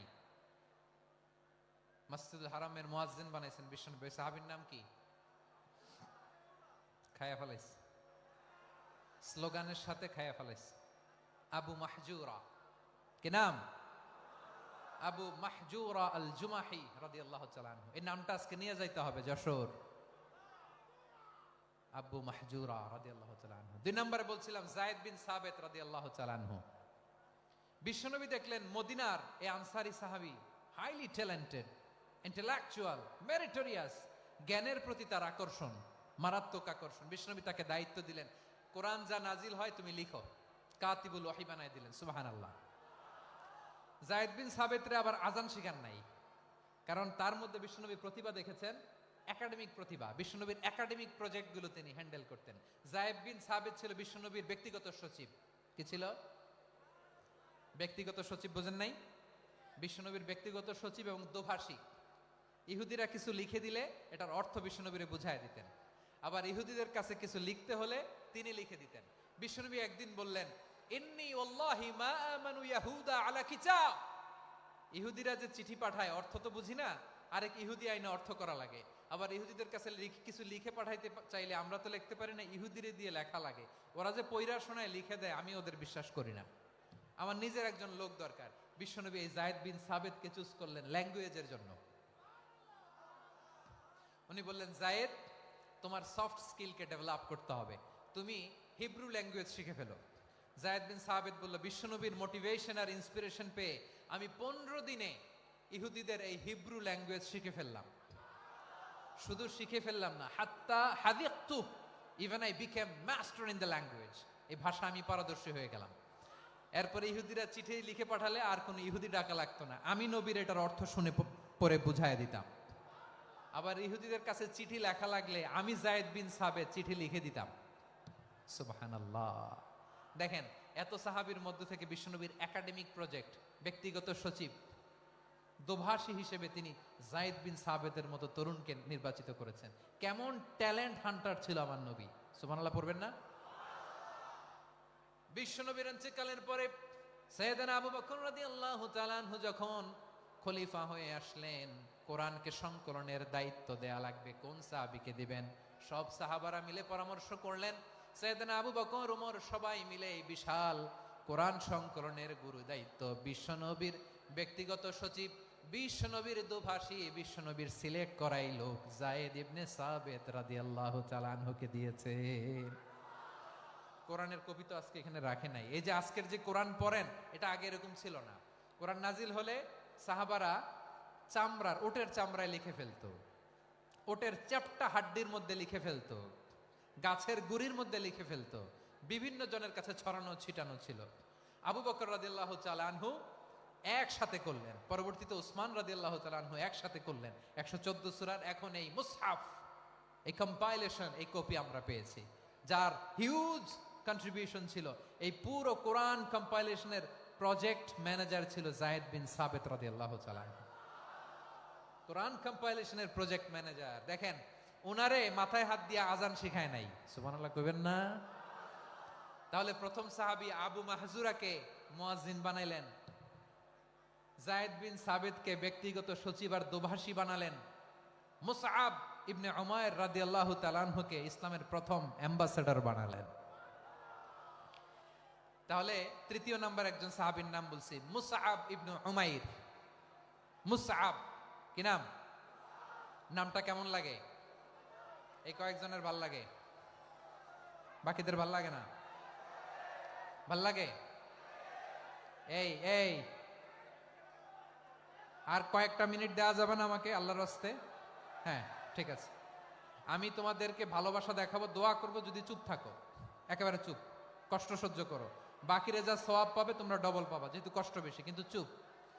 3 নাম্বার সাহাবীর নাম মুসআব। এই ধাক্কাধাক্কি কেন? ধাক্কাধাক্কি কেন রে ভাই?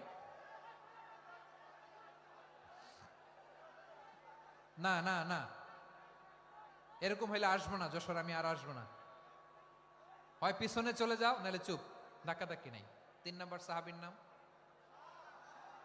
মুসআব। কি নাম? He was the first ambassador in Islam. ইসলামের প্রথম ডিপ্লোমাট, প্রথম কূটনৈতিক, ইসলামের প্রথম কূটনৈতিক, ইসলামের প্রথম ডিপ্লোমাট, প্রথম অ্যাম্বাসেডর মুসআব ইবনে উমাইর। মক্কার তরুণ যুবক, উনি পারফিউম লাগাইলে মানুষ দেখলেই বুঝতো এটা মুসআব লাগাইছে। এমন ড্যাশিং ফেসের ছিল, এমন স্মার্ট ড্যাশিং ফেস, এমন পার্সোনালিটির মানুষ ছিল মুসআব রাদিয়াল্লাহু তাআলা আনহু। কারণ যিনি ইসলামের স্পোকম্যান হবেন, মুখপাত্র হবেন, তার স্মার্ট হওয়ার দরকার আছে না নাই? আকাবার প্রথম শপথ যখন হলো, তাদের সাথে বিষ্ণু ঈসা ইসলাম মদিনাতে একজন মুখপাত্র পাঠালেন, ডিপ্লোমাটকে পাঠালেন, অ্যাম্বাসেডর অফ ইসলাম, তিনি হচ্ছেন মুসআব ইবনে উমাইর। পড়েন সুবহানাল্লাহ। বিশ্বনবী দেখলেন সে অনেক স্মার্ট, তার ডেডিকেশন আছে, সিনসিয়ারিটি আছে, এবং মদিনায় যে আউস খাজরাজ গোত্রের নেতাদের সাথে ডিল করতে হবে, ইহুদিদের সাথে ডিল করতে হবে, ওখানে একজন পাক্কা জানু খেলোয়াড়ের দরকার আছে না নাই? মুসআব ইবনে উমাইর রাদিয়াল্লাহু তাআলা আনহু, ওনাকে বিষ্ণু ইসা ইসলাম চুজ করলেন। এবং বিষ্ণু ইসা ইসলামের এই চুজিংটা, এই সিলেকশনটা এত সুন্দর ছিল, তিনি মদিনাতে যে বিশ্বনবী আসার আগেই মদিনার জমিনকে তিনি উর্বর করে ফেলছেন। প্রতিটা ঘরে ঘরে কালিমার দাওয়াত তিনি পৌঁছায় দিচ্ছেন। জুমার বিধান নাজিল হয়েছে, কিন্তু মক্কায় পরিবেশ নাই জুমা পালনের। বিষ্ণু ইসা ইসলাম একজনকে দিয়ে খবর পাঠালেন, যাও মদিনায় মুসাবকে যে বলো, মুসাব তো আমার শিক্ষক, আমার স্পোকম্যান, মদিনাতে যেন তারা জুমা কায়েম করে। বিশ্বনবীর আগেই মুসাব মদিনার মুসলিমদেরকে নিয়ে মদিনায় প্রথম জুমা কায়েম করে ফেলছে। কোন সুবহানাল্লাহ। ডিপ্লোম্যাটদের কেমন হইতে হয়, অ্যাম্বাসেডারের কেমন হইতে হয়, মুসআব রাদিয়াল্লাহু তাআলা আনহুর কাছ থেকে শিখে নাও। মুসআব নামটা কেমন লাগে? যশোর যাদের সন্তান হবে, ছেলে সন্তান, আমার রাস্তায় পাইলে সবাই জিজ্ঞেস করে, হুজুর একটা নাম দেন, আমার ছেলে হবে। যশোরবাসীর জন্য আমি একটা নাম দিয়ে দিলাম, নাম রাখতে হবে মুসআব। কি নাম?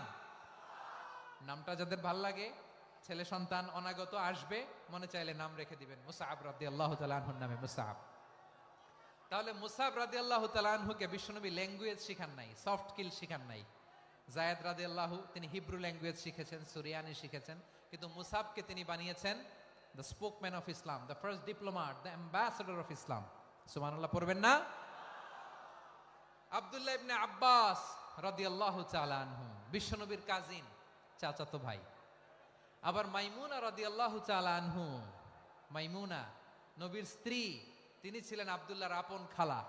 তো নবীর বউ যদি ওনার খালা হয়, নবী তার কি? বুঝে নাই, নবী তার কি? খালু। তাহলে সম্পর্ক অনেক গভীর, কাজিন আবার খালু। ছোট্ট মানুষ, তাই রাতে মাঝে মাঝে ঘরে থাকতো। বিশ্বনবী দেখলেন আব্দুল্লাহ যেহেতু আমার ঘরে ঢুকতে পারে, আব্দুল্লাহরে এই উম্মতের বড় শিক্ষাবিদ বানাইতে হবে। কথা বোঝে নাই? আব্দুল্লাহকে কি বানাইতে হবে? শিক্ষাবিদ, এডুকেটর অফ দিস উম্মাহ, এই উম্মার শিক্ষাবিদ বানাইতে হবে। তাই আব্দুল্লাহ ইবনে আব্বাসকে বিশ্বনবী হাতে কলমে শিক্ষা দিয়েছেন। আহারে, আর এরপরে যে কি ভাষা আসবে তোমাদের জন্য আমার মুখ থেকে আমি নিজেও জানি না। 1 ঘন্টা যাবত ধাক্কা ধাক্কি মারামারি। তো আসতে বলছে কে তোমাকে? পেছনে চলে যাও, জায়গা না পেলে। পুরো প্রোগ্রামটাই নষ্ট করে দিল।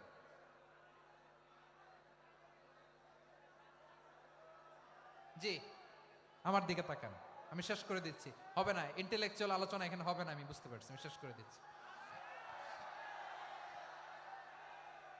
আব্দুল্লাহ ইবনে আব্বাস রাদিয়াল্লাহু তাআলা আনহু, মনোযোগ দিয়ে কয়েকটা মিনিট শুনুন, আমি এখনই শেষ করে দিচ্ছি। এরপর আওয়াজ করবে, এই যে এগুলো কি আমি বুঝলাম না। আমি বললাম না সব করা যাবে, বসে যাও, শুয়ে যাও, চলে যাও, আওয়াজ করা যাবে না। অন্যকে বসো এটাও বলার দরকার নাই, জাস্ট এদিকে তাকাও। আল্লাহ। আব্দুল্লাহ ইবনে আব্বাস রাদিয়াল্লাহু তাআলা আনহু, ওনাকে বিশ্বনবী হাতে কলমে শিক্ষা দিয়েছেন, যেহেতু উম্মতের শিক্ষাবিদ হবেন, এডুকেটর হবেন। তো বিশ্বনবী রাতে যখন তাহাজ্জুদ পড়তেন, ছোট্ট আব্দুল্লাহ ঘরে থাকতো। বুঝতে পেরেছেন? ছোট্ট মানুষ তো ঘরে থাকতো। তো বিশ্বনবী তাহাজ্জুদের জন্য একবার দাঁড়িয়েছেন, ছোট্ট আব্দুল্লাহ ওযু করে দাঁড়াইছে। আচ্ছা বলেন তো, ইমাম আর মুসল্লি মোট যদি 2 জন হয়, একজন ইমাম একজন মুসল্লি, তো মুসল্লি ইমামের কোন দিকে দাঁড়াবে? ডানে দাঁড়াবে। ছোট্ট আব্দুল্লাহ বুঝে নাই, বিশ্বনবী তাহাজ্জুদ শুরু করেছেন, উনি ইক্তেদা করছেন আর দাঁড়াইছেন বায়ে। কোথায় দাঁড়িয়েছেন? আব্দুল্লাহ বলেন, যখন আমি বায়ে দাঁড়ালাম, আখাযা রাসূলুল্লাহ সাল্লাল্লাহু আলাইহি ওয়াসাল্লাম উযুনি আল ইউমনা ইয়াফতিলুহা, বিশ্বনবী নামাজরত অবস্থায় আমার কান ধরে টেনে আমার ডান দিকে এনে দাঁড় করায় দিলেন। পড়েন সুবহানাল্লাহ। দেখেন, হাতে কলমে শিক্ষা। আর জীবনে ভুল হবে? কথা কয় না, আর ভুল হবে? আর ভুল হবে না। এভাবে বিশ্বনবীর অনেক সঙ্গ পেয়েছেন, সফর করেছেন, একই বাহনে বসেছেন, এক বাহনে বসে লম্বা নাসিহত করেছেন, বলেছেন, ইয়া গোলাম ইহফাজিল্লাহ ইয়াহফাজকা, ইহফাজিল্লাহ তাজিদহু তুজাহাক, ইযা সাআলতা ফাসআলিল্লাহ ওয়া ইযা ইসতাআনতা ফাসতাইন বিল্লাহ। আল্লাহর বিধান মানো, আল্লাহর বিধান রক্ষা করো, আল্লাহ তোমায় রক্ষা করবে। আব্দুল্লাহ, চাইতে হলে আল্লাহর কাছে চাও, সাহায্য চাইতে হলে আল্লাহর কাছে সাহায্য চাও। মনে রাখো, গোটা বিশ্বের সবাই যদি তোমার সাহায্য করতে চায়, ততটুকুই করতে পারবে যতটুকু আল্লাহ তোমার নসিবে রেখেছে। গোটা বিশ্ব যদি তোমার বিরুদ্ধে ষড়যন্ত্রে দাঁড়িয়ে যায়, ক্ষতি ততটুকু করতে পারবে যতটুকু তোমার জন্য বরাদ্দ আছে। এর বাইরে কিছু করতে পারবে না। আওয়াজ করে বলেন ঠিক কিনা? এভাবে হাতে কলমে শিখিয়েছেন। বিশ্বনবীর সঙ্গ পেয়েছেন। উনাকে বিষ্ণু ইসলাম শিক্ষাবিদ, এডুকেটর অফ দিস উম্মাহ হিসেবে সিলেক্ট করেছেন, হাতে কলমে শিখিয়েছেন। বিশ্বনবী একবার প্রকৃতির ডাকে সাড়া দিয়ে এসেছেন। এখন কি করতে হবে? নামাজের জন্য অজু করতে হবে। বিশ্বনবী এসেই দেখেন অজুর বদনায় পানি ভরা, খুশি হয়ে গেলেন। বললেন, কে রেখেছে পানি? একজন বলল, আব্দুল্লাহ রেখেছে। বিশ্বনবী অত্যন্ত খুশি হলেন। খুশি হয়ে একটা দোয়া করলেন, বললেন, আল্লাহুম্মা ফাক্কিহু ফিদ্দীন ওয়া আল্লিমহু তা'ওয়ীল। আল্লাহ, তুমি আব্দুল্লাহকে দ্বীনের বুঝ দিও আর কোরআনের তাফসীর শিক্ষা দিও। বিশ্বনবীর এই দোয়া এমন লাগছে, উনি রাইসুল মুফাসসিরিন, এই পৃথিবীতে যত মুফাসসির ছিল, যত মুফাসসির আসবে, সকল মুফাসসিরের সম্রাট হিসেবে স্বীকৃত হয়েছেন আব্দুল্লাহ ইবনে আব্বাস। বিশ্বনবী ওনারে আজান শিখান নাই, বিশ্বনবী ওনারে ল্যাঙ্গুয়েজ শিখান নাই, বিশ্বনবী ওনারে অ্যাম্বাসেডর বানান নাই, হাতে কলমে শিক্ষা দিয়েছেন। ছোট্ট মানুষ, বিশ্বনবী ইন্তেকাল করলেন। আবু বকরের সময় গেল, ওমরে ফারুকের খেলাফত, তখনও তিনি তরুণ। ওমরে ফারুক রাদিয়াল্লাহু তাআলা আনহু ওনার ক্যাবিনেট মিনিস্ট্রির বৈঠকে এই আব্দুল্লাহ ইবনে আব্বাসকে পাশ দিয়ে বসায় রাখতেন। বয়স্ক সাহাবারা এটা পছন্দ করতো না। তারা বলতো, ঘটনা কি? আব্দুল্লাহর মতো ছেলে নাতি আমাদের আছে, এরা কেন রাখে ওমরে ফারুক? ওমরে ফারুক এটা টের পেলেন। তিনি বুঝতে পারলেন যে ক্যাবিনেট মেম্বাররা এটা পছন্দ করে না, ছোট্ট আব্দুল্লাহরা কেন রাখি, কেন যে রাখি, এটা একদিন বুঝাবো। একদিন মিটিং এ তিনি সবাইকে বললেন, ইদা জাআ নাসরুল্লাহি ওয়াল ফাতহ। এই আয়াত দ্বারা উদ্দেশ্য কি বলেন তো মুরব্বী সাহাবীরা? এক সাহাবী বলেন, এই সূরা দ্বারা উদ্দেশ্য, আল্লাহ বলেছেন আমাদেরকে বিভিন্ন ল্যান্ড, বিভিন্ন এলাকা বিজয় করতে হবে। ওমরে ফারুক বললেন, না, হয়নি। আরেকজন বললেন, বিজয় হওয়ার পর আমাদের বেশি বেশি আল্লাহর বরত্বের ঘোষণা দিতে হবে, এটা উদ্দেশ্য। ওমরে ফারুক বললেন, না, হয় নাই। যারা জিজ্ঞেস করেন কেউ পারে না। সব শেষে বিশ্বনবী ছোট্ট আব্দুল্লাহরে বলেন, আব্দুল্লাহ, ইদা জাআ নাসরুল্লাহি ওয়াল ফাতহ এর দ্বারা উদ্দেশ্য কি বলো তো? ছোট্ট আব্দুল্লাহ বলেন, হুয়া আজালু রাসূলিল্লাহ। এই আয়াত দ্বারা বিশ্বনবীর বিদায়কে উদ্দেশ্য নেওয়া হয়েছে। ওমরে ফারুক বললেন, হাযা হুয়া, এটাই তো সঠিক উত্তর, এটাই সঠিক তাফসীর এই আয়াতের। কারণ ইদা জাআ নাসরুল্লাহি ওয়াল ফাতহ, যখন আল্লাহর সাহায্য আর বিজয় আসবে, ওয়া রাআইতান নাসা ইয়াদখুলুনা ফি দীনিল্লাহি আফওয়াজা, আপনি দেখবেন দলে দলে, ঢলে ঢলে, বানের পানির মতো মানুষ ইসলামের দিকে ঢুকতেছে। ইসলামের বিজয় হয়েছে। তো ইসলামের বিজয়ের মিশন নিয়ে নবী আসছে। বিজয়ী যখন হয়ে গেছে, এখন তো নবীর বিদায় হবে। জোরে বলেন ঠিক কিনা? কোন সাহাবী এই সূক্ষ্ম কথাটা ধরতে পারে নাই, ওই আব্দুল্লাহ ছাড়া। আব্দুল্লাহ যখন উত্তর দিছে, সব সাহাবীদের টনক নড়েছে। এরপর থেকে কোনো ক্যাবিনেট মিটিং এ আর কোন সাহাবারা কোনো প্রশ্ন করে নাই। আওয়াজ করে পড়েন সুবহানাল্লাহ। বিশ্বনবী আব্দুল্লাহ ইবনে আব্বাসকে দ্য এডুকেটর অফ দ্য উম্মাহ, উম্মার শিক্ষাবিদ হিসেবে গ্রহণ করেছেন। আওয়াজ করে পড়তে হবে আল্লাহু আকবার। সাহাবীদের নামগুলো মনে থাকবে? এক নম্বরে আবু মাহজুরা, মুয়াজ্জিন বানাইছেন। যায়েদ ইবনে সাবিত, দোভাষী, ট্রান্সলেটর অফ প্রফেট, এবং তিনি ছিলেন বিশ্বনবীর ব্যক্তিগত সচিব। Musab ibne Umair, the first ambassador and diplomat of Islam. Abdullah ibne Abbas, এই উম্মার সবচেয়ে বড় এডুকেটর, শিক্ষাবিদ। আরেকজন ছিল আব্দুল্লাহ ইবনে মাসউদ রাদিয়াল্লাহু তাআলা। দুই আব্দুল্লাহ, আব্বাস গেল, আরেকজন হচ্ছে মাসউদ। মক্কার তরুণ, ছাগল পালতো মুশরিকের। বিশ্বনবী আর আবু বকর রাদিয়াল্লাহু তাআলা আনহু একবার গেলেন, যে দেখে এই তরুণ দাঁড়ায় আছে। বিশ্বনবী বলেন, আমি খুব ক্ষুধার্ত, তোমার কাছে কি দুধ আছে ছাগলের? আব্দুল্লাহ ইবনে মাসউদ বলে, আছে। ওয়ালাকিন আনা মুতামান, কিন্তু যে দুধ আছে এটা আমানতের, আমি দিতে পারবো না। বিশ্বনবী এইটা শুনেই তারা টার্গেট করে ফেলছে। আনা মুতামান, দুধ আছে, কিন্তু এটা আমার মালিকের, আমি তো দরদ দেখাই, আমার মালিকের দুধ আপনি পথিক, আপনারা দিতে পারি না। বিশ্বনবী টার্গেট করে ফেলছেন, এরে আমার কাজে লাগাইতে হবে। বিশ্বনবী বলেন, আচ্ছা ঠিক আছে, দুধ দিও না, কিন্তু এমন ছাগি আছে কিনা যেই ছাগির সাথে কোনো ছাগলের মিলন হয় নাই, তার ওলানে দুধও আসে নাই, বাচ্চাও নাই। এরকম ছাগির থেকে যদি আমি দুধ খাই তাহলে তো সমস্যা নাই। বলতেছে, এরকম ছাগির থেকে দুধ খাইলে সমস্যা নাই, কারণ এরকম ছাগির ওলান থেকে দুধ আসবেও না। বলতেছে, ঠিক আছে, এরকম একটা ছাগি নিয়ে আস। নিয়ে আসা হলো। বিশ্বনবী বিসমিল্লাহ বলে ওই ছাগির ওলানে হাত দিলেন। হাত দিতে দেরি, পুরো ওলানটা দুধে ভরে যেতে দেরি হয় না। বিশ্বনবী আর আবু বকর রাদিয়াল্লাহু তাআলা আনহু দহন করে পেট ভরে খেলেন। এই দৃশ্য আব্দুল্লাহ ইবনে মাসউদের হৃদয়ে দাগ কাটলো। এই মুজিজা দেখে তিনি বললেন, আশহাদু আল্লা ইলাহা ইল্লাল্লাহ ওয়া আশহাদু আন্না মুহাম্মাদুর রাসূলুল্লাহ। তিনি ষষ্ঠ মুসলিম ছিলেন, 6 নম্বর মুসলমান। ওনাকে টার্গেট করে বিশ্বনবী দেখলেন এমন ইন্টেলেকচুয়াল ব্রেন, উনি সূক্ষ্ম সূক্ষ্ম জিনিস বুঝে বেশি, ফিকহি জ্ঞান ওনার মধ্যে বেশি। বিশ্বনবী ওনাকে কোরআনের জ্ঞান শিক্ষা দিতে লাগলেন। উনি বিশ্বনবী সবার কাছে কোরআন শোনায়, কিন্তু বিশ্বনবী নিজে আব্দুল্লাহ ইবনে মাসউদের কাছ থেকে কোরআন শুনতো। বিশ্বনবী একবার বললেন, ইকরা আলাইয়া ইয়া মাসউদ। ইবনে মাসউদ একবার শোনাও তো কোরআন দেখি। আব্দুল্লাহ ইবনে মাসউদ বলে, আকরাউ আলাইকা ওয়া আলাইকা উনজিল। নবী, আপনার উপর কোরআন নাজিল হয় আর আমি আপনার সামনে কোরআন পড়ব। বিশ্বনবী বললেন, ইন্নী উহিব্বু আন আসমাআহু মিন গায়রি। আমি নিজে পড়তে যেমনি ভালোবাসি, অন্যে পড়ুক আমি শুনবো, এটাও আমি ভালোবাসি। সূরা নিসা তিনি তেলাওয়াত করে শুনিয়েছেন। এমন সূক্ষ্ম সূক্ষ্ম বিষয় বিশ্বনবী উনাকে ধরিয়ে দিয়েছেন। উনি হয়ে গিয়েছেন, আব্দুল্লাহ ইবনে আব্বাস হয়েছেন রাইসুল মুফাসসিরিন, উনি হয়ে গিয়েছেন ফাকিহুল উম্মাহ। ওনার চাইতে বড় ফকি এই পৃথিবী আর দেখবে না। চিল্লায় বলেন সুবহানাল্লাহ।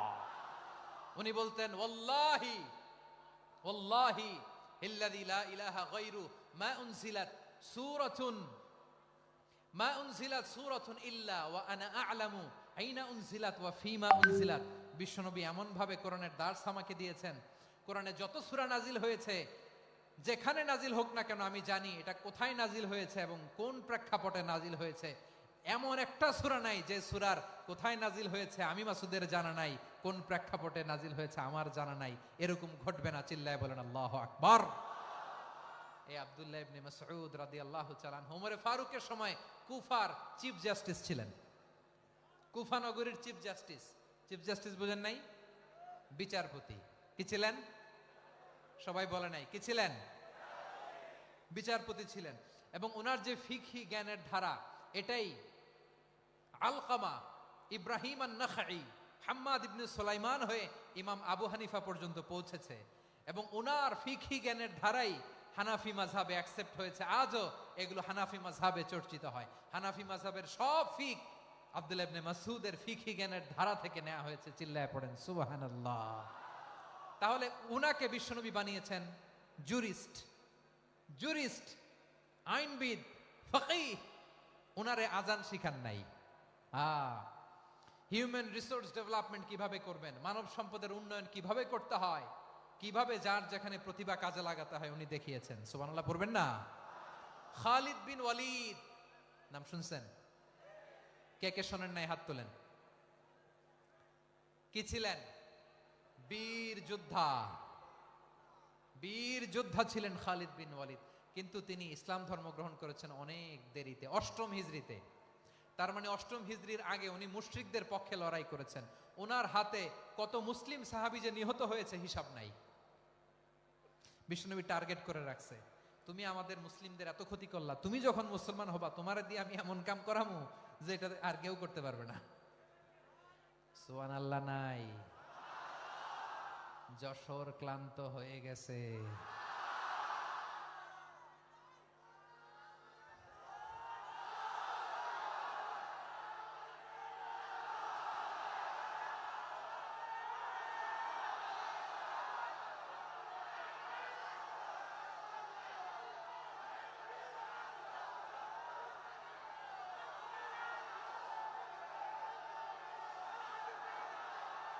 মাশাআল্লাহ। বসুন বসুন বসুন। খালিদ বিন ওয়ালিদ রাদিয়াল্লাহু তাআলা আনহু 8ম হিজরিতে মুসলিম হয়েছেন, মক্কা বিজয়ের আগে। তো মক্কা বিজয়ের আগে যখন মুসলিম হয়েছেন, এর আগে কি করছেন? কাফিরদের সাথে যুদ্ধ করেছেন। উনি উহুদের যুদ্ধে মুসলমানদের যে পরাজয় ভাব, কঠিন পরিস্থিতির মুখোমুখি উনার কারণে পেছন থেকে এমন আতর্কিত আক্রমণ করেছেন, মুসলমানদেরকে কচুকাটা করেছেন। 8ম হিজরিতে আল্লাহ তাআলা হেদায়েতের নূর দিয়ে ওনার হৃদয়টাকে উজালা করে দিলেন। লা ইলাহা এটা এমন বাণী যার হৃদয়ে একবার টাচ খাবে, এইটা থেকে সে আর পালিয়ে বেড়াতে পারে। ঝিনুকের ভেতর লুকিয়ে থাকে যেমন মতি, ঝিনুকের ভেতর লুকিয়ে থাকে যেমন মতি, কলমা শাহাদাতে আছে আল্লাহর জ্যোতি, কলমা শাহাদাতে আছে আল্লাহর জ্যোতি। ঠিক কিনা বলেন? মক্কা বিজয়ের আগে মুসলিম হলেন। হওয়ার পরেই বিশ্বনবীর টার্গেট ফুলফিল হলো। ওই যে টার্গেট করে রেখেছেন আর দোয়া করেছেন, খালিদ বিন ওয়ালিদ যদি মুসলিম হয় তাকে আমি মিলিটারি চিফ বানাবো। ওনাকে আজান শিখান নাই, ওনারে কান ধইরা নামাজের এই মাথা থেকে ওই মাথা আনান নাই, ফিকহি কোরআনের সূক্ষ্ম তাফসীর ওনারে শিখান নাই, অ্যাম্বাসেডর বানান নাই। বিষ্ণু ইসলাম উনাকে সামরিক অভিযানে প্রেরণ করেছেন। সামরিক অভিযানে তিনি প্রেরণ করেছেন। উনার জীবদ্দশায় উনার নেতৃত্বে যতগুলো যুদ্ধ হয়েছে একটা যুদ্ধেও তিনি পরাজয় বরণ করেন নাই। ওমরে ফারুকের সময়কালে তিনি চিফ অফ মুসলিম মিলিটারি মানে মুসলিম সেনাপতি হয়েছেন। যশোর আওয়াজ করো, ঠিক কিনা বলো? সেনাপতি, মুসলিম সেনাপতি। তাহলে কিভাবে হিউম্যান রিসোর্স ব্যবহার করতে হয় গোটা বিশ্ব আমার নবীর কাছ থেকে শিখে নাও। খালিদ বিন ওয়ালিদ, ওনাকে বিশ্বনবী একটা উপাধি দিয়েছেন। উপাধিটা হচ্ছে সাইফুল্লাহিল মাসলুল, আল্লাহর নাঙ্গা তরবারি, আল্লাহর খোলা তরবারি, দ্য ওপেন সোর্ড অফ আল্লাহ। খালিদ বিন ওয়ালিদ মুসলিম সেনাপতি। হাসান বিন সাবেত নাম শুনছেন? দেখি উনি কি ছিল বলেন। রাসূলের সভা কবি, কালচারাল হিজিমনিকে ডিফিট করার জন্য। উনি ভালো অস্ত্র চালানো জানতেন না, ওই কাজে উনি যেতেন না। ওনার ছিল কাব্য প্রতিভা। কাব্য প্রতিভা, কাফিররা কবিতা দিয়ে নবীকে গালি দিত। বিশ্বনবী বলতেন, ইয়া হাসান আজিব আন রাসূলিল্লাহ, তুমি নবীর হয়ে কাফেরদের এই কথাগুলোর জবাব দাও। বিশ্বনবীর একটা মিম্বার ছিল। বিশ্বনবীর মিম্বারের পাশাপাশি মসজিদে নববীতে এই হাসান বিন সাবেতের জন্য বিশ্বনবী একটা স্পেশাল মিম্বার বানিয়ে দিয়েছেন। এখান থেকে তুমি জবাব দাও। এবং বিশ্বনবী বলেছেন, আল্লাহুম্মা আইয়িদহু বিরূহিল কুদুস। আল্লাহ, হাসান আমার পক্ষে জবাব দেয়, তুমি জিব্রাইল মারফত তাকে সাহায্য পাঠাইয়া দিও। রাসূল সাল্লাল্লাহু আলাইহি ইসলামের সভা কবি, the poet of the prophet, নবীর কবি। উনি কবিতা দিয়ে এমন উচ্চাঙ্গের ভাষায় কবিতা দিয়ে তিনি জবাব দিতেন, কাফিরদের গা শিহরে যেত, তাদের হৃদয়ে আগুন ধরে যেত। তাহলে এরকম কবিরও দরকার আছে না নাই? এখন যাকে আল্লাহ দিছে কাব্য প্রতিভা, এরা যদি আপনি যুদ্ধের ময়দানে পাঠান হবে?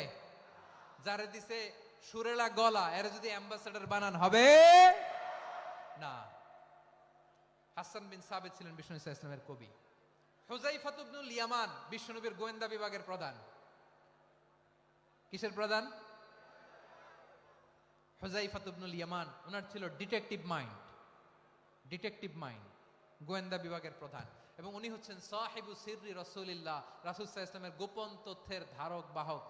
নবীর যেই কথা কেউ জানে না, সব হুযায়ফার পেটের ভিতরে ছিল। সুবহানাল্লাহ পড়েন।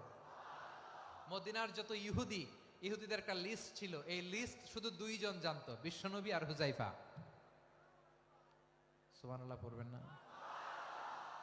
তাহলে উনাকে কোন দায়িত্ব দিছে? কোন বিভাগ? যশোর আওয়াজ করো, কোন বিভাগ? গোয়েন্দা বিভাগের হেড ছিল। খন্দকের যুদ্ধে প্রচন্ড আজকের মতো শৈত্য প্রবাহ, মাটি খনন করতে করতে সাহাবীদের পেটে ক্ষুধা নাই, দাঁড়াইতে পারে না নামাজের জন্য, এত ক্লান্ত, ক্ষুধা ক্লান্ত।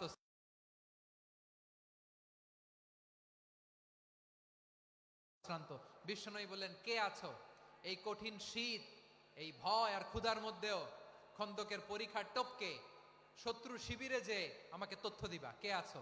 কারো গায়ে শক্তিই নাই যে দাঁড়াবে, কেউ দাঁড়ায় না। বিশ্বনবী তখন নিজে হুযায়ফাকে ডাক দিলেন, হুযায়ফা, যে আমাকে আজকে শত্রু শিবিরের তথ্য এনে দিবে সে জান্নাতে আমার মোরাফাকা, আমার সঙ্গী হবে।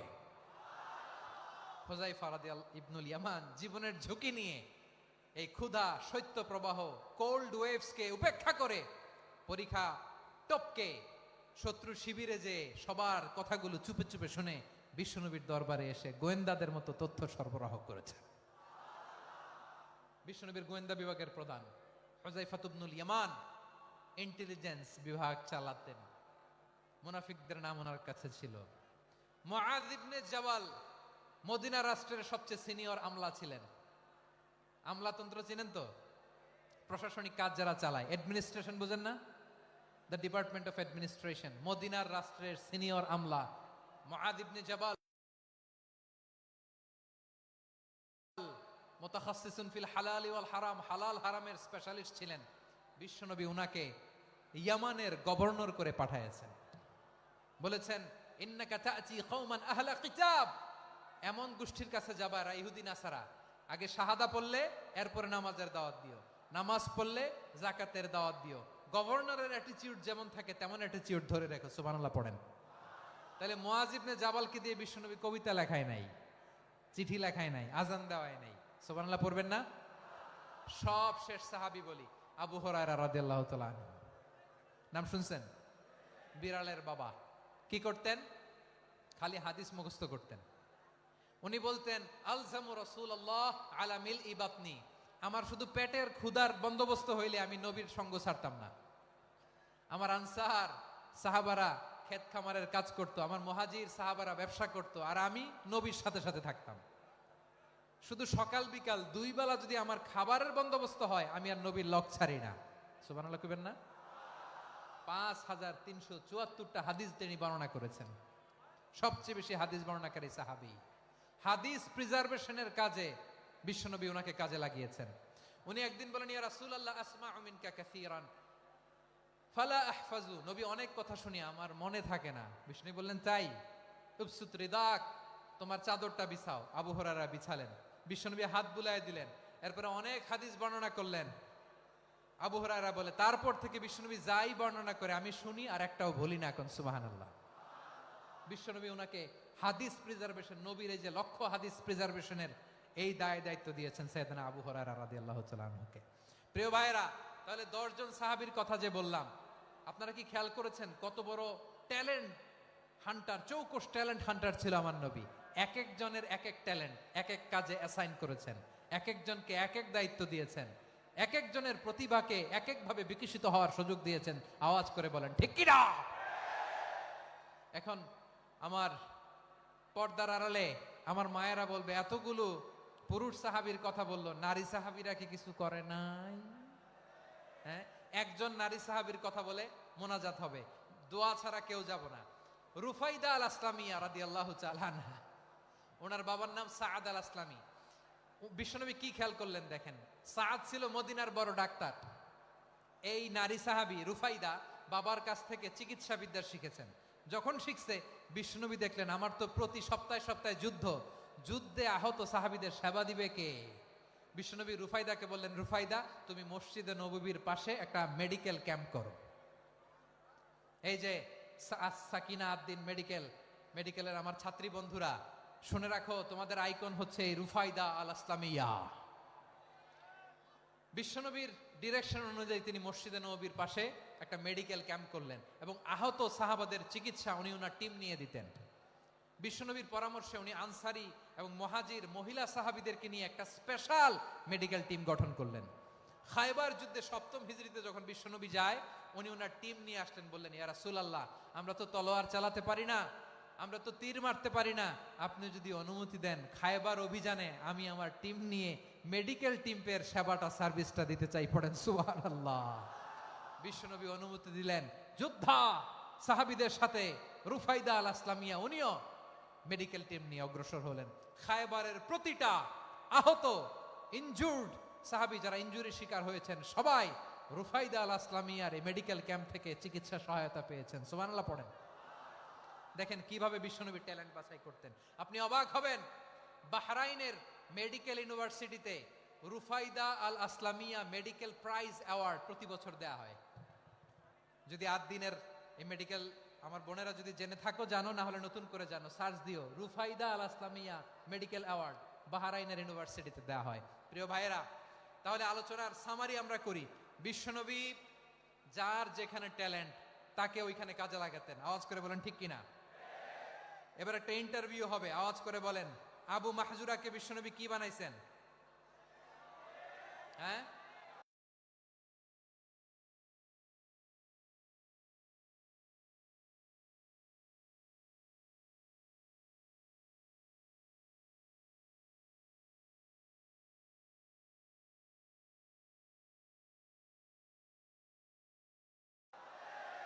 বলে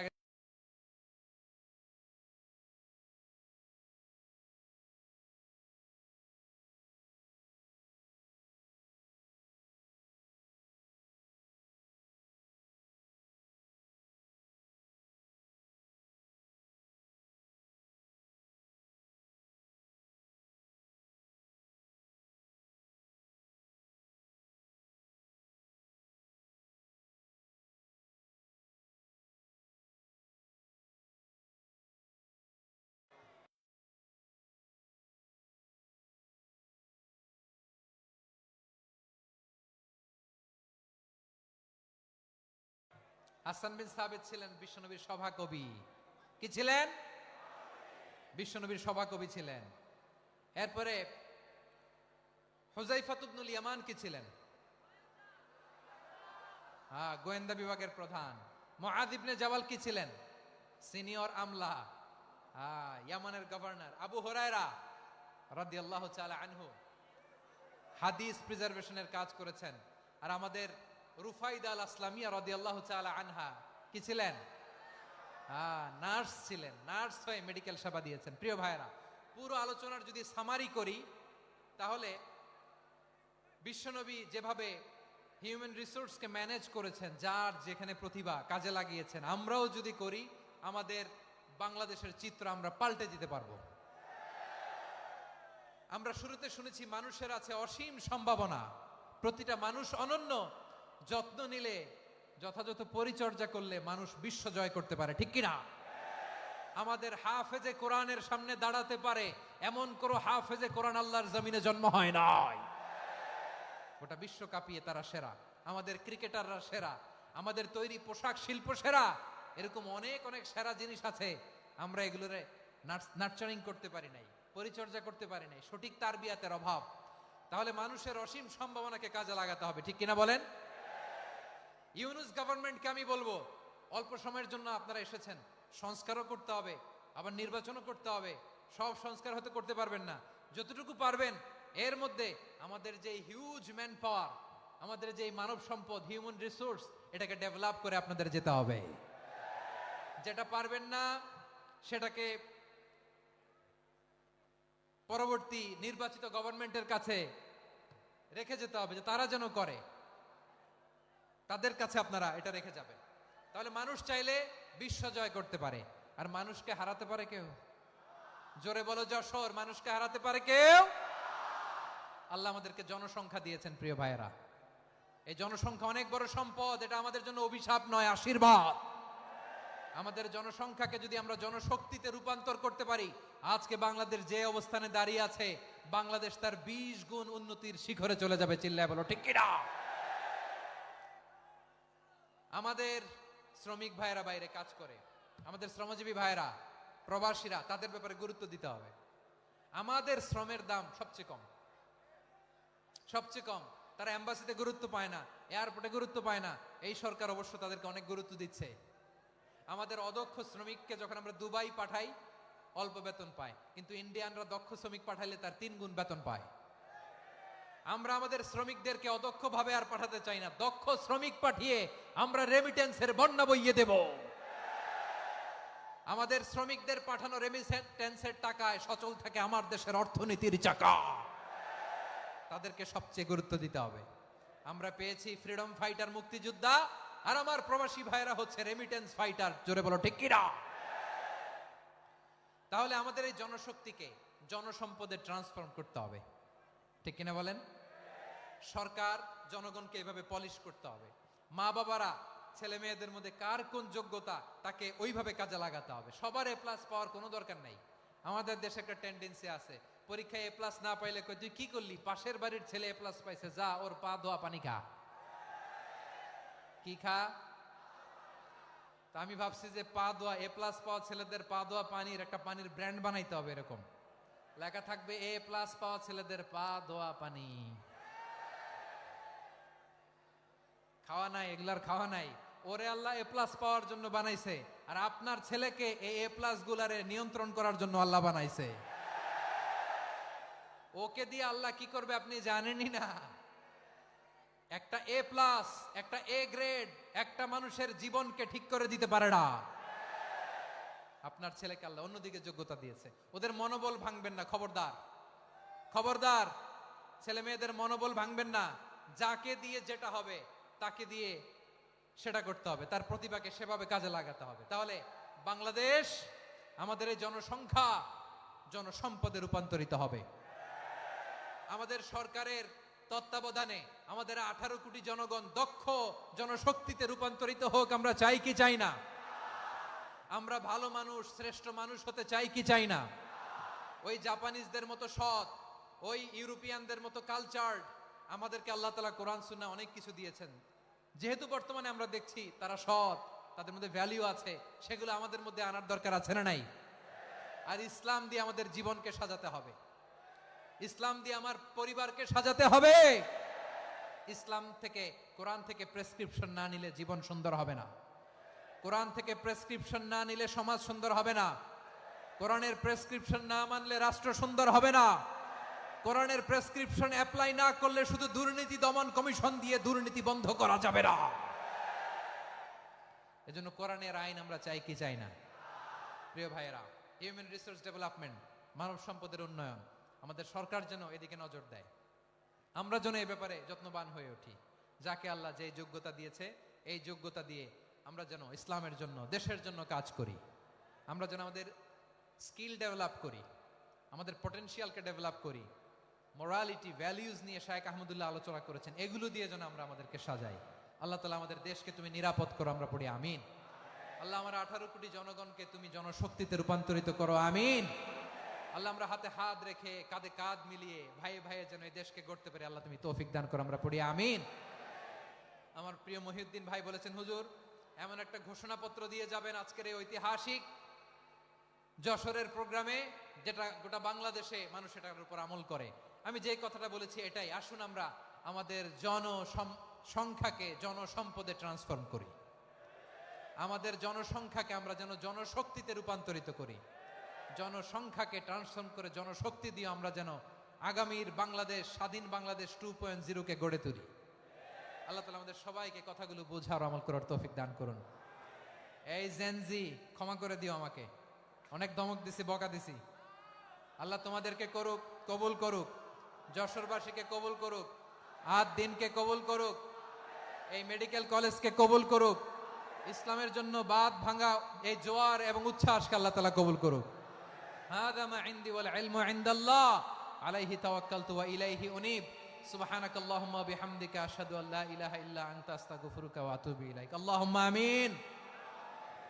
রব্বানা ظلمنا أنفسنا وإن لم تغفر لنا وترحمنا لنكونن من الخاسرين. ربنا آتنا في الدنيا حسنة وفي الآخرة حسنة وقنا عذاب النار. ও বিশাল আকাশের মালিক, বিশাল জমিনের মালিক, তোমার আকাশ বাতাসের তুলনায় আমাদের হাত দুইটা বড় ছোট্ট রে আল্লাহ। ছোট দুটি হাত পেতে বুক ভরা আশা নিয়ে তোমার শাহী দরবারে চেয়ে রইলাম। আমাদের জিন্দেগির গুনাহ খাতা তুমি মাফ করে দাও। আমাদের আব্বা আম্মা, দাদা দাদি, আত্মীয় স্বজন সবার গুনাহ খাতা তুমি মাফ করে দাও। আমাদের যত আত্মীয় স্বজন কবরের বাসিন্দা, প্রত্যেকের কবরটারে তুমি কোরআনের নূর দিয়ে মুনাওয়ার করে দাও। আল্লাহ আজকের এই যশোরের প্রোগ্রামকে তুমি কবুল আর মঞ্জুর করে দাও। সূরা বনী ইসরাঈলের 70 নম্বর আয়াতের আলোকে জনসংখ্যাকে কিভাবে জনশক্তি, জনসম্পদে রূপান্তরিত করা যায়, সিরাতের লেন্সে, সিরাত থেকে আমরা শুনলাম, যা কিছু শুনলাম আমল করার তৌফিকে দাও। রব্বুল আলামিন আমার বাংলাদেশকে সোনার বাংলাদেশ হিসেবে কবুল করে নাও। আজকের প্রোগ্রামে যারা জয়েন করল তাদেরকে তুমি কবুল করে নাও। রব্বুল আলামিন লক্ষ লক্ষ নারী পুরুষ যশোরের এই ঐতিহাসিক তাফসীর প্রোগ্রামের মাহফিলে জয়েন করেছে, আল্লাহ যেভাবে সহি সালামতে আজকে মাহফিলে জয়েন করলো, সহি সালামতে প্রত্যেক ভাই এবং বোনকে তুমি গন্তব্যে পৌঁছে দিও। আল্লাহ কত বড় বড় আল্লাহর ওলিরা এখানে এসেছে, মাদ্রাসার হুজুররা এসেছে, পর্দার আড়ালে কত বড় নেককার নারীরা এসেছে। আল্লাহ যার হাতকে তোমার পছন্দ হয়, যার ইবাদতকে পছন্দ হয়, তার ইবাদতের ওসিলায় আজকের দোয়াটা তুমি কবুল আর মঞ্জুর করে দাও। রব্বানা তাকাব্বাল মিন্না ইন্নাকা আনতাস সামিউল আলিম ওয়া তুব আলাইনা ইয়া মাওলানা ইন্নাকা আনতাত তাওয়াবুর রহিম। সুবহানাকা রাব্বিকা রাব্বিল ইজ্জাতি আম্মা ইয়াসিফুন ওয়া সালামুন আলাল মুরসালিন والحمد لله رب العالمين. واجعل آخر كلامنا عند الموت لا إله إلا الله محمد رسول الله.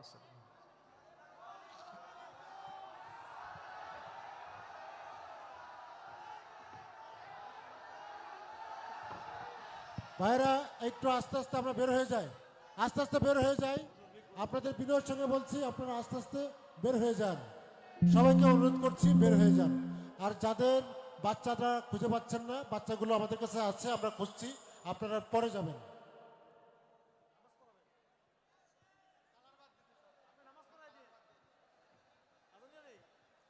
আস্তে আস্তে শৃঙ্খলার সাথে সহি সুস্থ